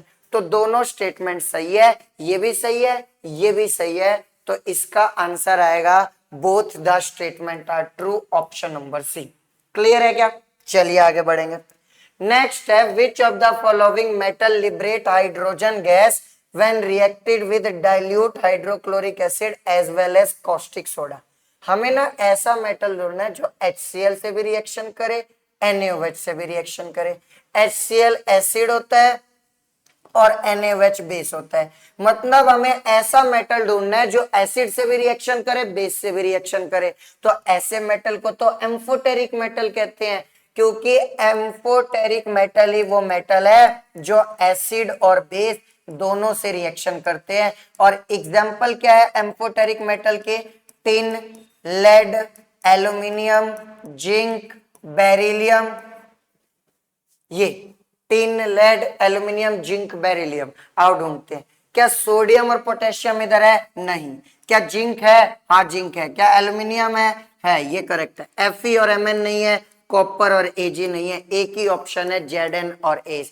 ये याद रखना, एम्फोटेरिक मेटल जो एसिड और बेस दोनों से रिएक्शन करते हैं। क्लियर है? नेक्स्ट, ये हमें एक करेक्ट ऑप्शन ढूंढना है कि CO2 प्लस H2O को क्या कहते हैं। यहाँ पे ना एक गलती हुई है, और वो गलती ये है कि ये CO2 नहीं होता, CO होता है। CO प्लस H2 को हम वाटर गैस कहते हैं, वाटर गैस कहते हैं। इसका मतलब फर्स्ट का A आ जाएगा। CO, H2, CO2, N2 को प्रोड्यूसर गैस कहा जाता है। अब देखो ये सब आपको याद करना पड़ेगा। सेकंड का B, CH3, CH2, जब भी सिंगल बॉन्ड हो तो नाम के पीछे एन दिखता है और 3 कार्बन के लिए प्रोप वर्ड यूज होता है, तो थर्ड का C आ जाएगा, प्रोपेन। और डबल बॉन्ड में E। अच्छा, यहाँ पे प्यारे बच्चों मैं आपसे माफी चाहता हूँ, मिस प्रिंटिंग कर रहे हैं। यहाँ पे ये E आएगा, प्रोपीन। तो फोर्थ का D हो जाएगा, प्रोपीन, क्योंकि डबल बॉन्ड वाले का इन होता है ना, तो फोर्थ का D हो जाएगा। ठीक है ना? तो ABCD ऑप्शन ये वाला करेक्ट हो जाएगा। ठीक है, थोड़ी सी मिस प्रिंटिंग थी, यहाँ पे इन आएगा क्योंकि डबल बॉन्ड में इन दिखता है। तो 56 का फर्स्ट ऑप्शन। क्लियर है? नेक्स्ट देखिए, select the correct sequence of color in according to ascending order of pH when we add universal indicator। अब यूनिवर्सल इंडिकेटर तो डिफरेंट सॉल्यूशन में डिफरेंट कलर देता है, मैं कैसे याद करूं? देखो मुझे भी वो कलर याद नहीं होता यूनिवर्सल इंडिकेटर का, लेकिन मैंने क्या याद किया हुआ है, अगर स्ट्रॉन्गली एसिड होगा सॉल्यूशन तो कलर आएगा रेड, अगर वो न्यूट्रल होगा तो कलर आएगा ग्रीन, और अगर वो स्ट्रांगली बेस होगा तो कलर आएगा वॉयलेट, और अगर वो थोड़ा सा कम बेस होगा तो कलर आएगा ब्लू। बस मैंने ये 4 याद किया हुआ है। अब क्वेश्चन ने पूछा है असेंडिंग ऑर्डर ऑफ पीएच, मतलब पीएच बढ़ना चाहिए, तो पीएच बढ़ेगा तो बेस होगा ना, तो इसका मतलब सबसे पहले कौन सा कलर आना चाहिए? रेड, क्योंकि जितना कम पीएच उतना ज्यादा स्ट्रॉन्ग एसिड, और जितना स्ट्रॉन्ग एसिड उसका यूनिवर्सल इंडिकेटर रेड कलर देता है, तो सबसे पहले रेड आना चाहिए। देखो 2 ऑप्शन वैसे ही निपट गया, रेड आना चाहिए सबसे पहले। और सबसे बाद में वॉयलेट, या उसको पर्पल कलर भी बोल देते हैं, पर्पल आएगा क्या? तो पर्पल कलर तो एक ही ऑप्शन है प्यारे बच्चों, ये ब्लू तो आएगा नहीं, तो एक ही ऑप्शन करेक्ट है, ऑप्शन नंबर है। आप ये याद रख लेना, इसको अगर याद रखोगे आपका कभी गलत नहीं होगा। समझ आ रहा है? न्यूट्रल में ग्रीन कलर, स्ट्रॉन्गली एसिड में रेड कलर, और स्ट्रॉन्गली बेस में ब्लू कलर, जिसे पर्पल भी कह देते हैं, और थोड़ा सा कम बेस होगा तो ब्लू। समझ आ रहा है क्या? ये याद रखेंगे, option number A. Next, smoke. Okay, 58 number question कह रहा है कि बताइए ये कौन सा एरोसोल है। तो स्मोक, धुआं, ये तो एरोसोल ही कहलाएगा। क्यों? तो फर्स्ट का बी, फर्स्ट का बी यहाँ है, यहाँ है, यहाँ है, ये गलत हो गया। उसके बाद जिलेटिन, जिलेटिन क्या होता है, एक क्रीम टाइप में होता है, और क्रीम टाइप को हम कहते हैं और ये सोप फोम कहते हैं। तो जिलेटिन का आ जाएगा डी, दूसरे का डी, दूसरे का तो डी है ही नहीं, ए आएगा। Okay okay okay, apologise. Gelatin जो होता है, ध्यान से सुनना कि सोल दो तरह के होते हैं, मैं आपको बताता हूं सोल दो तरह के होते हैं। एक होता है लिक्विड सोल, एक होता है सॉलिड सोल।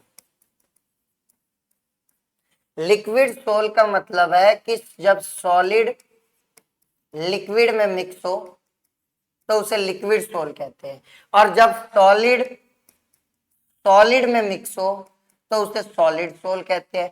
तो जिलेटिन तो हमारा एक लिक्विड की जेली टाइप मटेरियल ना, तो वो लिक्विड सोल में आता है, तो दूसरे का ए हो जाएगा। ठीक है। Third, soap paper. Soap paper हमारा फोम बनेगा, क्योंकि फोम का मतलब जो झाग बनाए, फेस बनाए, सोप पेपर को रब करेंगे तो झाग बनेगा ना, फोम। तो तीसरे का डी, तीसरे का डी, ये रहा, ये रहा।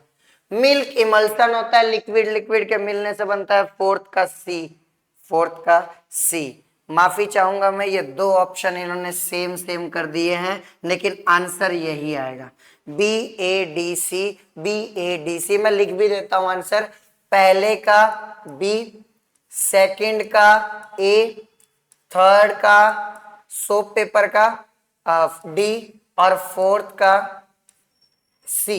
B A D C, B A D C option आ जाएगा। क्लियर। चलिए आगे बढ़ते हैं। Next, find the odd one out according to reactivity of metal. Okay, जो प्लेटिनम है ये नोबल मेटल है। नोबल मेटल का मतलब जल्दी रिएक्शन नहीं करेगा। पैलेडियम भी नोबल मेटल है, और रोडियम भी नोबल मेटल है। एक्सपेंसिव मेटल भी है और नोबल भी है, मतलब रिएक्शन नहीं करते। कैल्शियम मोर रिएक्टिव मेटल है, रिएक्शन करता है ये, और क्योंकि ये रिएक्शन करता है तो ऑड वन आउट में ऑप्शन नंबर सी आ जाएगा, कैल्शियम। क्लियर है क्या? चलिए, नोबल मेटल का मतलब होता है रिएक्शन जो ना करे। ओके, लास्ट क्वेश्चन है कि ये डायग्राम किसका है, तो देखो ये डायग्राम है डिस्टिलेशन का, और आप जानते हो डिस्टिलेशन में पहले उड़ाया जाता है, तो पहले होती है बॉइलिंग और बाद में ठंडा किया जाता है, तो बाद में होता है कंडेंसेशन। तो बॉइलिंग और कंडेंसेशन दो प्रोसेस यहां होते हैं। इसने भी यही पूछा था कौन कौन से प्रोसेस यहां होते हैं, तो सब्लिमेशन नहीं होता, सेडिमेंटेशन नहीं होता, सब्लिमेशन नहीं होता, बॉइलिंग और कंडेंसेशन होता है। Option number D is the correct option. तो प्यारे बच्चों, थैंक यू सो मच। यहाँ पे हमने केमिस्ट्री के क्वेश्चन डिस्कस किए। अब बायो वाले सर आपके 61 से लेके 90 तक बायो के क्वेश्चन डिस्कस करेंगे।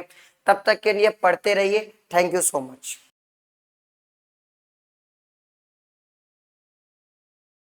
हेलो मेरे प्यारे बाल वैज्ञानिकों।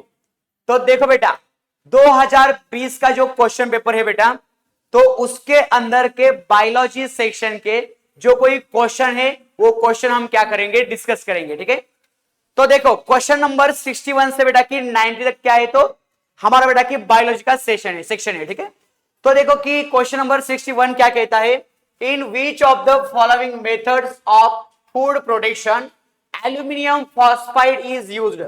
बेटा कि देखो कि यहां पर आपको दिए है कि फूड प्रिजर्वेशन की मेथड्स। तो बेटा कि पाश्चराइजेशन जो है, तो पाश्चराइजेशन भी क्या है, तो बेटा कि फूड प्रोडक्शन की मेथड है। देन बेटा की फ्रीजिंग है, देन इरेडिएशन है एंड स्मोकिंग है। पर आपको कहा है बेटा कि एल्यूमिनियम फॉस्फाइड जो है, तो एल्यूमिनियम फॉस्फाइड कौन से मेथड ऑफ प्रिजर्वेशन के अंदर यूज होता है। तो यहां पर देखो कि एल्यूमिनियम फॉस्फाइड बेटा स्मोकिंग जो मेथड है तो उसके अंदर यूज होता है। ठीक है, तो स्मोकिंग क्या है बेटा कि देखो कि जो बड़े बड़े वेयर हाउसेस होते हैं, ठीक है, तो उसके अंदर बेटा की ग्रेन्स वगैरह स्टोर होते हैं, और बेटा की वहां पर बेटा की ग्रेन्स को बेटा की इंसेक्ट से बेटा हो या पेस्ट से बेटा कोई नुकसान ना पहुंचे। ठीक है, तो इसकी वजह से बेटा वहां पर क्या करते हैं, तो जो कोई बेटा की स्मोकिंग वगैरह करते हैं। ठीक है, पर बेटा की स्मोकिंग के अंदर कौन सा गैस है बेटा, यानी कि गैस है बेटा तो एल्यूमिनियम फॉस्फाइड का। ठीक है, तो यहां पर करेक्ट आएगा हमारा डी वाला ऑप्शन। चलो नेक्स्ट देखो, आइडेंटिफाई द कोरिलेशन। बेटा आपको कोरिलेशन को ढूंढना है। ठीक है, ये energy flow in ecosystem one way. बेटा कि जो कोई इकोसिस्टम है तो इकोसिस्टम के अंदर एनर्जी यानी कि वन वे क्या होती है तो फ्लो होती है, ठीक है। तो वहां पर क्या कहा है कि फ्लो ऑफ न्यूट्रिएंट्स, तो न्यूट्रिएंट का फ्लो कैसा होता है, वन वे होता है क्या या ड्यूअल वे होता है। तो यहां पर बेटा कि देखो कि ड्यूअल वे क्या होता है तो न्यूट्रिएंट का फ्लो होता है, ठीक है। सही बात है बेटा, यानी कि आपको मालूम है कि अबायोटिक फैक्टर से बायोटिक फैक्टर्स के अंदर न्यूट्रिएंट चला जाते हैं, न्यूट्रिएंट बेटा की बायोटिक फैक्टर से फिर अबायोटिक फैक्टर्स के अंदर चला जाते हैं, ठीक है।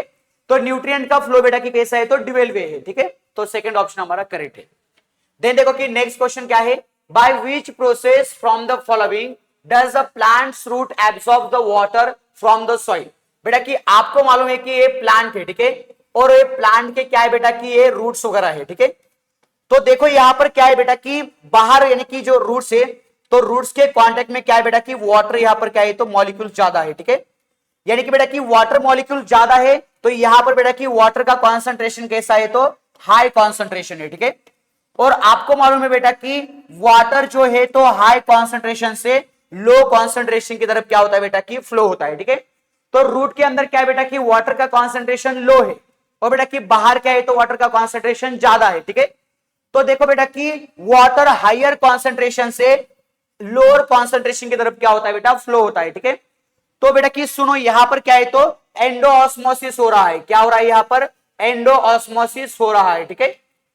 यानी कि देखो बेटा कि ये जो रूट सेल है तो रूट सेल के अंदर बेटा कि लो क्या है तो कॉन्सेंट्रेशन है वाटर का और बाहर कैसा है बेटा कि ज्यादा है, ठीक है। तो एंडोऑस्मोसिस प्रोसेस से क्या होता है बेटा ये प्लांट के जो रूट्स है तो रूट्स क्या करते हैं बेटा वाटर को एब्सॉर्ब करते हैं, ठीक है। चलो नेक्स्ट देखो कि क्या कहा है, identify the odd one out in the context of structure of heart. बेटा कि हार्ट के स्ट्रक्चर के बारे में बेटा आपको क्या करना है कि ऑड वन आउट को फाइंड करना है, ठीक है। देखो यहां पर क्या कहा है कि common wall lizard, then viper snake and crocodile lizard. बेटा कि देखो कि कॉमन वॉल लिजार्ड है, वाइपर स्नेक है, लिजार्ड है बेटा, तो उसके अंदर क्या होता है तो 3 चैम्बर्ड हार्ट होता है, ठीक है, 3 चैम्बर्ड हार्ट होता है। पर देखो बेटा कि जो कोई क्रोकोडाइल है तो क्रोकोडाइल के अंदर बेटा 4 चैम्बर्ड क्या है बेटा हार्ट प्रेजेंट है, ठीक है। तो यहां पर बेटा कि हमारा ऑड वन आउट आएगा, क्रोकोडाइल आएगा, ठीक है। चलो नेक्स्ट क्वेश्चन देखो, question number 65, which of the following effects are seen in the plants due to the deficiency of phosphorus. बेटा कि फास्फोरस की डेफिशिएंसी की वजह से बेटा कौन सा यहां पर प्लांट के अंदर सिम्टम आपको देखने को मिलते हैं, ठीक है। तो यहां पर देखो कि अर्ली लीफ फॉल, तो नहीं सर ये तो अर्ली लीफ फॉल फास्फोरस की वजह से नहीं होता। देन क्यों है, नहीं सही बात है बेटा कि अर्ली लीफ फॉल जो है बेटा तो फास्फोरस की डेफिशिएंसी की वजह से होता है, ठीक है। बेटा कि अर्ली लीफ फॉल यानी कि क्या कि मैच्योर होने से ही लीफ क्या होते हैं बेटा कि पहले ही वो फॉल होते हैं, ठीक है। देखो कि एलोइंग ऑफ लीव्स, तो नहीं सर एलोइंग ऑफ लीव्स बेटा कि फास्फोरस की डेफिशिएंसी की वजह से नहीं होता, ठीक है। देखो कि लेट फ्लावरिंग, हाँ सही बात है सर कि फास्फोरस की डेफिशिएंसी की वजह से बेटा लेट फ्लावरिंग आपको प्लांट के अंदर देखने को मिलती है, ठीक है। तो पी एंड आर बेटा की कौन सा है यहां पर तो बी वाला ऑप्शन हमारा क्या है तो करेक्ट है, ठीक है। चलो नेक्स्ट क्वेश्चन देखो, observe the given diagram and identify the correct sequence X Y Z. बेटा कि आपको यहां पर दिया है कि एक डायग्राम दी गई है और कहा है कि इसके अंदर एक्स क्या है, वाई क्या है और जेड क्या है, ठीक है। तो देखो कि यहां पर सिंपली क्या कहा है आपको कि यहां पर सिंपल क्या है बेटा कि परमानेंट टिश्यू है, ठीक है। तो सिंपल परमानेंट टिश्यू बेटा कि कौन कौन से है तो एक तो मालूम है बेटा आपको पैरेन्काइमा है, पैरेन्काइमा है, दूसरा बेटा कि क्या है तो कोलेनकाइमा है, कोलेनकाइमा है, और तीसरा कौन सा है बेटा स्क्लेरेनकाइमा है, ठीक है। तो इसके बारे में आपको क्या करना है तो ऑप्शन को बेटा कि करेक्ट ऑप्शन को ढूंढना है, ठीक है। सही बात है बेटा। तो पी क्या है देखो यानी कि बेटा कि एक्स क्या है यहां पर, एक्स यहां पर बेटा कि एक लिग्निफाइड सेल वॉल।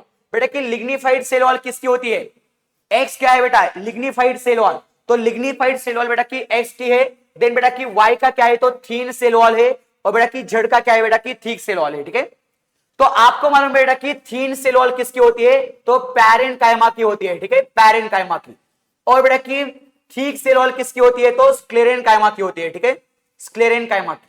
और बेटा कि जो कोई लिग्निफाइड सेल वॉल होती है बेटा वो कोलेनकाइमा की होती है, ठीक है। तो यहां पर देखो बेटा एक्स का क्या आएगा, एक्स का कोलेनकाइमा आएगा, ठीक है। तो कोलेनकाइमा कहां पर है बी के अंदर है। देन वाई का क्या आएगा पैरेन्काइमा, तो पैरेन्काइमा यहां पर है बेटा, ठीक है। और जेड का क्या आएगा स्क्लेरेनकाइमा, तो बी ऑप्शन हमारा क्या होगा यहां पर बेटा करेक्ट होगा, ठीक है। चलो नेक्स्ट क्वेश्चन देखो, in which proportion a mixture of soil and water is taken to determine the pH of soil. तो बेटा कि सॉइल का पीएच डिटरमाइन करने के लिए बेटा लैबोरेटरी के अंदर हम क्या करते हैं, सॉइल को और वाटर को बेटा की मिक्स करते हैं, ठीक है। तो बेटा कि वहां पर उसका प्रोपोर्शन कितना होना चाहिए, तो सॉइल का प्रोपोर्शन होना बेटा चाहिए बेटा कि 2 और बेटा कि वाटर का 1, यानी कि 2:1 क्या होना चाहिए, तो यह प्रोपोर्शन होना चाहिए सॉइल का पीएच मेंटेन करने, यानी कि मेंटेन नहीं डिटेक्ट करने के लिए, ठीक है। चलो 2:1 क्या आएगा, सही आएगा। नेक्स्ट देखो, which type of reproduction is seen in the Adiantum. बेटा कि एडियंटम क्या है, तो एक टेरिडोफाइट बेटा की प्लांट है, ठीक है। तो यहां पर बेटा की क्या आएगा, टेरिडोफाइट प्लांट है बेटा, पर वो कौन सा रिप्रोडक्शन शो करती है, बेटा की बडिंग तो नहीं शो करती, फ्रैगमेंटेशन नहीं शो करती, तो बेटा की स्पोर फॉर्मेशन क्या करता है, एडियंटम बेटा की शो करता है, ठीक है। चलो उससे बेटा की क्या होता है, तो रिप्रोडक्शन होता है। नेक्स्ट देखो, choose the correct pair related to the excretory system. बेटा कि एक्सक्रीटरी सिस्टम के बारे में आपको क्या करना है, तो करेक्ट पेयर को ढूंढना है, ठीक है। तो यहां पर आएगा नेफ्रॉन एंड यूटेरस। बेटा कि नेफ्रॉन एक्सक्रीटरी सिस्टम का पार्ट है, बट बेटा कि यूटेरस बेटा कि एक्सक्रीटरी सिस्टम का पार्ट नहीं है, ठीक है। देन देखो कि fallopian tube and urinogenital duct, नहीं sir. Ureter and fallopian tube, नहीं सर। तो यूरेटर एंड नेफ्रॉन जो है बेटा, तो एक्सक्रीटरी सिस्टम का क्या है, तो पार्ट है, ठीक है। चलो यहां पर डी ऑप्शन करेक्ट है। देन नेक्स्ट देखो, where the alpha cell, beta cell, delta cell and P cell are located in the human body. बेटा कि आपको मालूम है कि पैनक्रियास जो है, तो पैनक्रियास के अंदर क्या होते हैं, 4 टाइप के सेल्स होते हैं, ठीक है। एक होता है बेटा alpha cell, beta cell, delta cell और बेटा पी सेल होता है, उसको हम EFF सेल, यानी कि बेटा कि उसको पी सेल को पीपी सेल को बेटा कि EF सेल भी बोलते हैं हम, ठीक है। तो ऐसे 4 टाइप के क्या होते हैं बेटा कि उसके अंदर सेल होते हैं। और बेटा कि पैनक्रियास कहां पर प्रेजेंट होता है, पैनक्रियास प्रेजेंट होता है बेटा बिहाइंड द स्टमक, ठीक है। तो बिहाइंड द स्टमक क्या होता है बेटा, पैनक्रियास ग्लैंड प्रेजेंट होती है, ठीक है। चलो नेक्स्ट देखो, in which of the following parts of the plant the waste material is stored in the form of resin and gum. तो बेटा कि रेजिन एंड गम के फॉर्म में कहां पर बेटा कि प्लांट के पार्ट्स के अंदर वो बेटा कि स्टोर होता है, ठीक है। तो यहां पर आएगा बेटा कि ओल्ड एंड वार्म जाइलम है बेटा, तो उसके अंदर क्या होता है, तो ये जो बेटा कि वेस्ट प्रोडक्ट है, जैसे कि बेटा कि रेजिन है, गम से, तो वहां पर क्या होते हैं, वो स्टोर होते हैं, ठीक है। चलो नेक्स्ट देखो, observe the Venn diagram and select the correct sequence of LMN, ठीक है। तो LMN के बारे में आपको क्या करना है, करेक्ट सीक्वेंस बताना है, ठीक है। तो देखो कि आपको ये वेन डायग्राम दी गई है बेटा, और कहा है कि LMN क्या होगा। तो यहां पर बेटा कि प्लांट सेल दिया है और एनिमल सेल, तो L बेटा कि प्लांट सेल के अंदर होगा और N बेटा कि एनिमल सेल के अंदर होगा, ठीक है। और M जो है बेटा, वो ऐसा जो सर्कल है, तो वो ओवरलैप कर रहा है, ठीक है। तो M बेटा कि प्लांट सेल के अंदर भी होगा और एनिमल सेल के अंदर भी होगा, ठीक है। तो देखो बेटा कि वैक्यूल कहा है, ठीक है। तो वैक्यूल बेटा कि प्लांट सेल के अंदर भी होता है, एनिमल सेल के अंदर भी होता है, तो ये हमारा ऑप्शन नहीं आएगा। देखो कि यल गोल्गी कॉम्प्लेक्स, बेटा कि यल तो दोनों के अंदर होता है, यल के अंदर और एम के अंदर, एन के अंदर। देन क्लोरोप्लास्ट, बेटा कि क्लोरोप्लास्ट प्लांट सेल के अंदर होता है यल, तो बेटा कि एनिमल सेल के अंदर तो प्रेजेंट नहीं होता। देन एन क्या है, लाइसोसोम, ठीक है। तो लाइसोसोम बेटा कि एनिमल सेल के अंदर प्रेजेंट होता है। और बेटा कि वैक्यूल जो है, तो वैक्यूल दोनों के अंदर प्रेजेंट होता है, प्लांट सेल और एनिमल सेल के अंदर, ठीक है। तो यहां पर बेटा कि हमारा सी ऑप्शन क्या आएगा, करेक्ट आएगा। नेक्स्ट क्वेश्चन देखो, question number 73, which of the following factors is responsible for clotting of blood. बेटा कि ब्लड क्लॉटिंग के लिए कौन सा फैक्टर इंपॉर्टेंट होता है, तो उसके अंदर बेटा कि थ्रोम्बोसाइट क्या होते हैं, इंपॉर्टेंट होते हैं, ठीक है। थ्रोम्बोसाइट को हम क्या बोलते हैं बेटा, प्लेटलेट बोलते हैं। तो प्लेटलेट बेटा की क्लॉटिंग ऑफ ब्लड के अंदर बेटा बहुत ही इंपॉर्टेंट है, ठीक है, यानी कि वही बेटा की क्लॉटिंग करता है, ठीक है। चलो नेक्स्ट देखो कि 74 क्या है, which of the following is not. बेटा कि यहां पर नॉट नहीं होना चाहिए था। विच of the following is a species of Clostridium. बेटा कि क्लॉस्ट्रिडियम बेटा की इसकी पेसिस कौन सी है, तो पहला बेटा कि डिफिसिली, नहीं सर। परफ्रिंजेस, नहीं सर। बोटुलिनम, सही बात है सर। तो देखो कि क्लॉस्ट्रिडियम बोटुलिनम बेटा की एक क्या है बेटा की बैक्टीरिया है, वो क्या करता है, तो यानी कि फूड स्पॉइलिंग वगैरह को बेटा की वो उसकी वजह से होता है, ठीक है, फूड स्पॉइलिंग वगैरह। यस, तो ये जो बेटा की क्लॉस्ट्रिडियम बोटुलिनम बेटा की क्या है, तो इसकी स्पेसीज है, ठीक है। चलो नेक्स्ट देखो क्वेश्चन क्या कहा है, which of the following waste materials contain the arsenic. बेटा कि आर्सेनिक किसके अंदर होता है, तो आर्सेनिक बेटा कि हमारा जो इलेक्ट्रॉनिक वेस्ट है तो उसके अंदर बेटा कि आर्सेनिक प्रेजेंट होता है, ठीक है। चलो नेक्स्ट देखो, considering the leaves of the green plants as a factory, बेटा कि जो कोई प्लांट का लीव्स है तो क्या है बेटा वो बेटा की फैक्ट्री है, यानी कि बेटा की फूड की क्या है बेटा फैक्ट्री है, ठीक है। और क्या कहा है, identify the correct sequence PQRS, तो PQRS के बारे में बेटा आपको बताना है, ठीक है। तो यहां पर क्या दिया है बेटा कि Q ऑक्सीजन एंड वाटर है, देन P सनलाइट है, carbon dioxide and water yes है, ग्लूकोज बेटा की क्या है तो R है। तो यहां पर आपको बताना है कि उसके अंदर के जो डिफरेंट डिफरेंट बेटा की क्या है तो सब्सटेंसेस है, ठीक है। तो उसको बेटा की फोटोसिंथेसिस के अंदर बेटा की उसका रोल क्या है, तो यहां पर देखो कि P क्या है तो एंड प्रोडक्ट है, ठीक है। बेटा कि P क्या है, P सनलाइट, बेटा कि सनलाइट एंड प्रोडक्ट नहीं है, तो पहला स्टेटमेंट हमारा गलत है, ठीक है।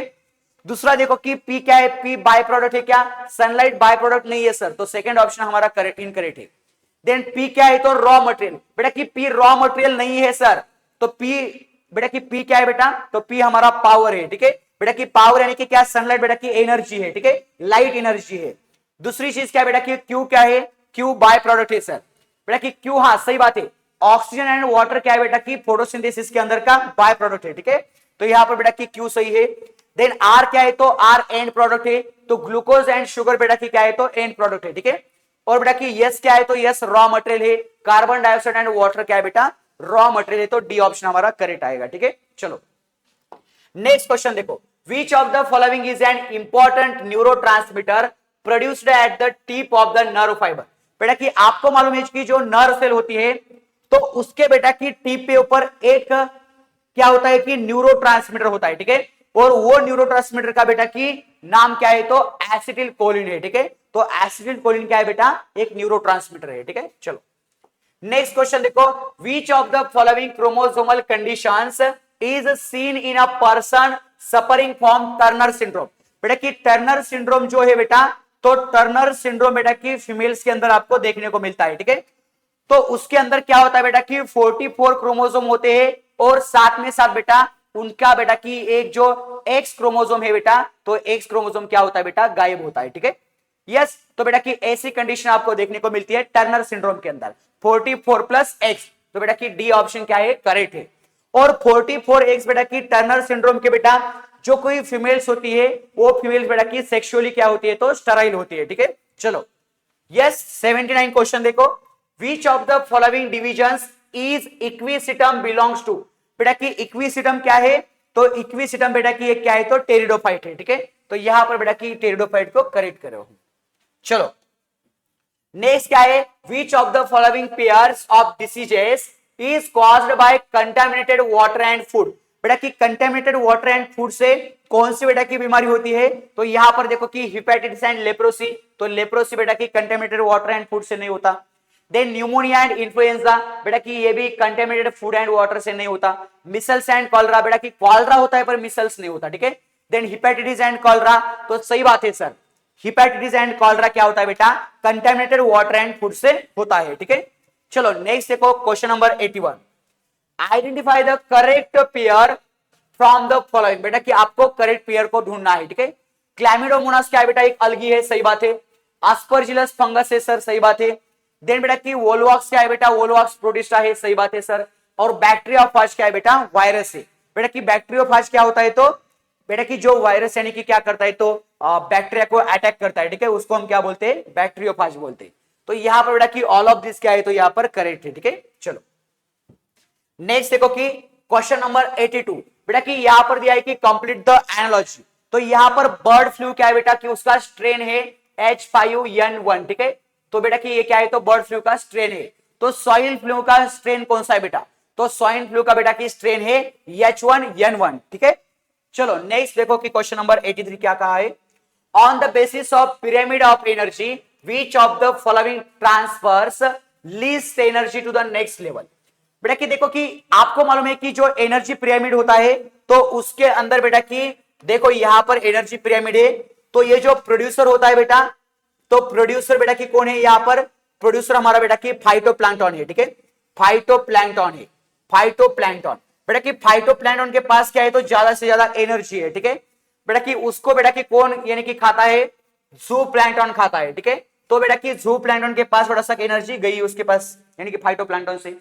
देन बेटा की फाइटोप्लैंक्टन, जूप्लैंक्टन से बेटा की कहां पर गई, तो पॉम्फ्रेट फिश, बेटा की पॉम्फ्रेट फिश खाते हैं बेटा की किसको, तो जूप्लैंक्टन को।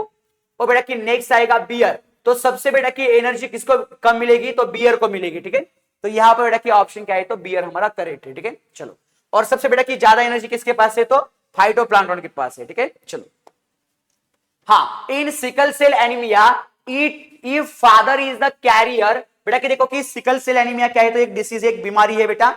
तो इसके अंदर क्या कहा है कि फादर जो है बेटा, तो फादर क्या है, तो कैरियर है, ठीक है। तो सिकल सेल एनीमिया के अंदर बेटा देखो यहां पर कि फादर क्या है, तो कैरियर है, ठीक है। तो फादर बेटा की कैरियर है, तो ऐसा हम यहां पर लिख सकते हैं, ठीक है। देन बेटा की मदर क्या है, तो मदर नॉर्मल है, ठीक है। बेटा की मदर क्या है कि नॉर्मल है। तो क्या कहा है कि select the correct alternative about their progenies, तो बेटा कि इसके प्रोजेनिस का बेटा की चांस क्या होगा, यानी कि उसके सिकल सेल एनीमिया उसके अंदर होगा क्या, नहीं होगा, ठीक है। तो देखो बेटा कि इसके अंदर क्या है कि एस एन के बेटा के साथ ये यहां पर जाएगा एस एन, देन देखो कि एस एन के साथ ये एस एन आएगा, देन एस डी के साथ ये एस एन आएगा, और इसके साथ ये आएगा, ठीक है। तो देखो बेटा कि क्या होगा यहां पर S N S N S N, then बेटा कि क्या है कि एस एन के साथ एस एन आएगा, देन बेटा कि यहां पर एस डी के साथ एस एन आएगा, और बेटा कि यहां पर क्या है, तो एस डी के साथ एस एन आएगा, ठीक है। चलो, तो यहां पर बेटा कि देखो कि क्या हो जाएगा कि एस डी एस एन, ठीक है। यहां पर बेटा कि देखो कि एस एन यानी कि क्या बेटा कि ये तो बेटा की प्रोजेनी है, तो ये नॉर्मल हो जाएगी, ठीक है। ये तो नॉर्मल है बेटा, ठीक है, मदर की जैसे यानी कि नॉर्मल हो जाएगी। पर देखो बेटा कि यहां पर क्या है, तो सिकल सेल एनीमिया यहां पर आपको देखने को मिलेगा, ठीक है। तो ये बेटा कि यहां पर क्या हो जाएगा, यहां पर बेटा कि ऐसा लिख सकते हैं कि हम एस एन एस डी लिख सकते हैं, ठीक है, एस एन एस डी। तो यहां पर बेटा कि क्या है, तो ये कैरियर होंगे, ठीक है। तो यहां पर बेटा देखो कि 50% क्या होंगे, कैरियर होंगे, और 50% क्या होंगे बेटा, नॉर्मल होंगे, ठीक है। तो जब बेटा की फादर बेटा की कैरियर है और बेटा की मदर नॉर्मल है, तो क्या होगा कि उसके प्रोजेनी के अंदर आपको देखने को मिलेगा 50% क्या है बेटा कि वो नॉर्मल है, 50% बेटा की नॉर्मल है, और 50% क्या है बेटा, वो कैरियर है, ठीक है। चलो, ठीक है, नेक्स्ट क्वेश्चन देखते हैं। क्वेश्चन नंबर नेक्स्ट क्या है, 85, which of the following reactions takes place in the mitochondria. तो बेटा कि आपको मालूम है कि माइटोकॉन्ड्रिया के अंदर कौन सी रिएक्शन होती है, ठीक है। तो सबसे पहले बेटा की glycolysis reaction, Krebs cycle reaction, और इलेक्ट्रॉन ट्रांसपोर्ट चेन रिएक्शन की ईटीसी, ठीक है। तो यहां पर देखो कि ग्लाइकोलाइसिस रिएक्शन बेटा की होती है साइटोप्लाज्म के अंदर, ठीक है। और बाकी बेटा की दो जो है, तो ये होती है माइटोकॉन्ड्रिया के अंदर, ठीक है, माइटोकॉन्ड्रिया के अंदर। तो यहां पर देखो कि क्यू एंड आर क्या है बेटा, वो होती है माइटोकॉन्ड्रिया के अंदर रिएक्शन, ठीक है। चलो, देखो कि नेक्स्ट क्या कहा है, which of the following movements in response to an external stimulus is not seen in the roots of the plant। बेटा कि देखो कि इनमें से बेटा की रूट के बेटा के अंदर कौन सी मूवमेंट शो नहीं होती, ठीक है। तो देखो कि ट्रॉपिक मूवमेंट तो अंदर होती है बेटा, पर फोटोट्रॉपिक मूवमेंट बेटा की रूट के अंदर नहीं होती, ठीक है। जब बेटा की स्टिमुलस मिलता है तो बेटा की उसके प्रति बेटा की रिस्पॉन्स बेटा की हमारा जो कोई रूट है, तो बेटा की रूट नहीं देता, यानी कि बेटा की लाइट को यानी कि वो रिस्पॉन्स नहीं देता, ठीक है। तो फोटोट्रॉपिक मूवमेंट बेटा यानी कि रूट के अंदर आपको देखने को नहीं मिलती, ठीक है। तो यहां पर बेटा कि ये हमारा आएगा करेक्ट। देन ग्रेविट्रोपिक मूवमेंट और हाइड्रोट्रोपिक मूवमेंट बेटा आपको देखने को मिलती है रूट के अंदर, ठीक है। चलो बेटा कि बी आएगा हमारा यहां पर करेक्ट। देन देखो कि नेक्स्ट क्वेश्चन क्या कहा है, by which of the following processes substances synthesized or absorbed in the one part of the body and reaches the another part। बेटा कि देखो कि आपको मालूम है कि प्लांट के अंदर क्या होता है कि एक जगह बेटा की फूड मटेरियल क्या होता है, तैयार होता है, ठीक है, और वो दूसरी जगह क्या होता है बेटा की ट्रांसपोर्ट होता है, ठीक है। तो इसी प्रोसेस को हम क्या बोलते हैं, तो ट्रांसपोर्टेशन बोलते हैं, ठीक है। चलो नेक्स्ट देखो कि क्वेश्चन क्या कहता है, आइडेंटिफाई द फॉल्स स्टेटमेंट। बेटा कि आपको फॉल्स स्टेटमेंट ढूंढना है डीएनए के रिगार्डिंग, ठीक है। क्या कहा है, देखो कि DNA the structure of the DNA molecule is the same in all organism. सही बात है sir. DNA molecules contain the uracil as nitrogenous base. नहीं सर, कि डीएनए के अंदर सर नाइट्रोजनस बेस बेटा कि यूरेसिल नहीं होता, उसके अंदर होता है बेटा कि क्या होता है कि थाइमिन होता है, ठीक है। और थाइमिन को बेटा कि रिप्लेस करते हैं यूरेसिल से बेटा आरएनए के अंदर। तो यहां पर देखो बेटा कि डीएनए के अंदर तो यूरेसिल नहीं होता, ठीक है। तो फॉल्स स्टेटमेंट हमारा क्या है बेटा, बी है। देन देखो कि नेक्स्ट क्या है, the indigenously developed anti Covid vaccine named Covaxin, ठीक है। तो आपको मालूम है बेटा कि कोविड वैक्सीन कौन सी है, तो कोवैक्सीन है। Is produced by the which of the following companies, बेटा कि कौन सी कंपनी ने बेटा की कोवैक्सीन तैयार की थी, तो इसका बेटा की नाम है भारत बायोटेक, ठीक है। तो भारत बायोटेक बेटा की क्या है, तो ये कंपनी है जिसने बेटा की क्या की थी, कोवैक्सीन तैयार की थी, ठीक है। चलो नेक्स्ट क्या है बेटा की, ये बेटा की different breathing organs are given below which of the organisms from the following are correctly represented by the X Y Z. बेटा कि आपको एक्स वाई जेड के बारे में बताना है, उसके बेटा की ब्रीदिंग ऑर्गन्स कौन से हैं, ठीक है। तो यहां पर देखो कि एक्स क्या है बेटा की, एक्स गिल से, तो बेटा की गिल से बेटा की कौन ब्रीदिंग करता है, गिल से बेटा की ब्रीदिंग करता है बेटा यहां पर फिश तो करता है गिल से बेटा ब्रीदिंग, यस। देन बेटा की आपको करेक्ट स्टेटमेंट ढूंढना है, ठीक है। तो यहां पर देखो बेटा की टैडपोल जो है, तो टैडपोल बेटा की गिल से क्या करता है, ब्रीदिंग करता है, ठीक है। देन लंग्स, तो बेटा कि आपको मालूम है कि व्हेल क्या है, तो मैमल से, ठीक है। और बेटा कि वो क्या करता है, तो लंग्स के थ्रू यानी कि ब्रीदिंग करता है। और बेटा कि जड़ क्या करता है, स्किन, तो बेटा कि आर्थवर्म क्या करता है, तो स्किन से बेटा की ब्रीदिंग करता है, ठीक है। तो देखो बेटा कि इसका हमारा ऑप्शन आएगा बी वाला करेक्ट ऑप्शन आएगा, ठीक है। तो इसी तरह देखो कि ये हमने देखा है कि 2020 के बेटा पीवाईक्यू यानी कि 2020 के बेटा होमी बाबा एग्जाम के अंदर के जो क्वेश्चंस आए थे वो सारे क्वेश्चन बेटा के हमने यहां पर डिस्कस कर दिए हैं, ठीक है। ओके, तो thank you so very much.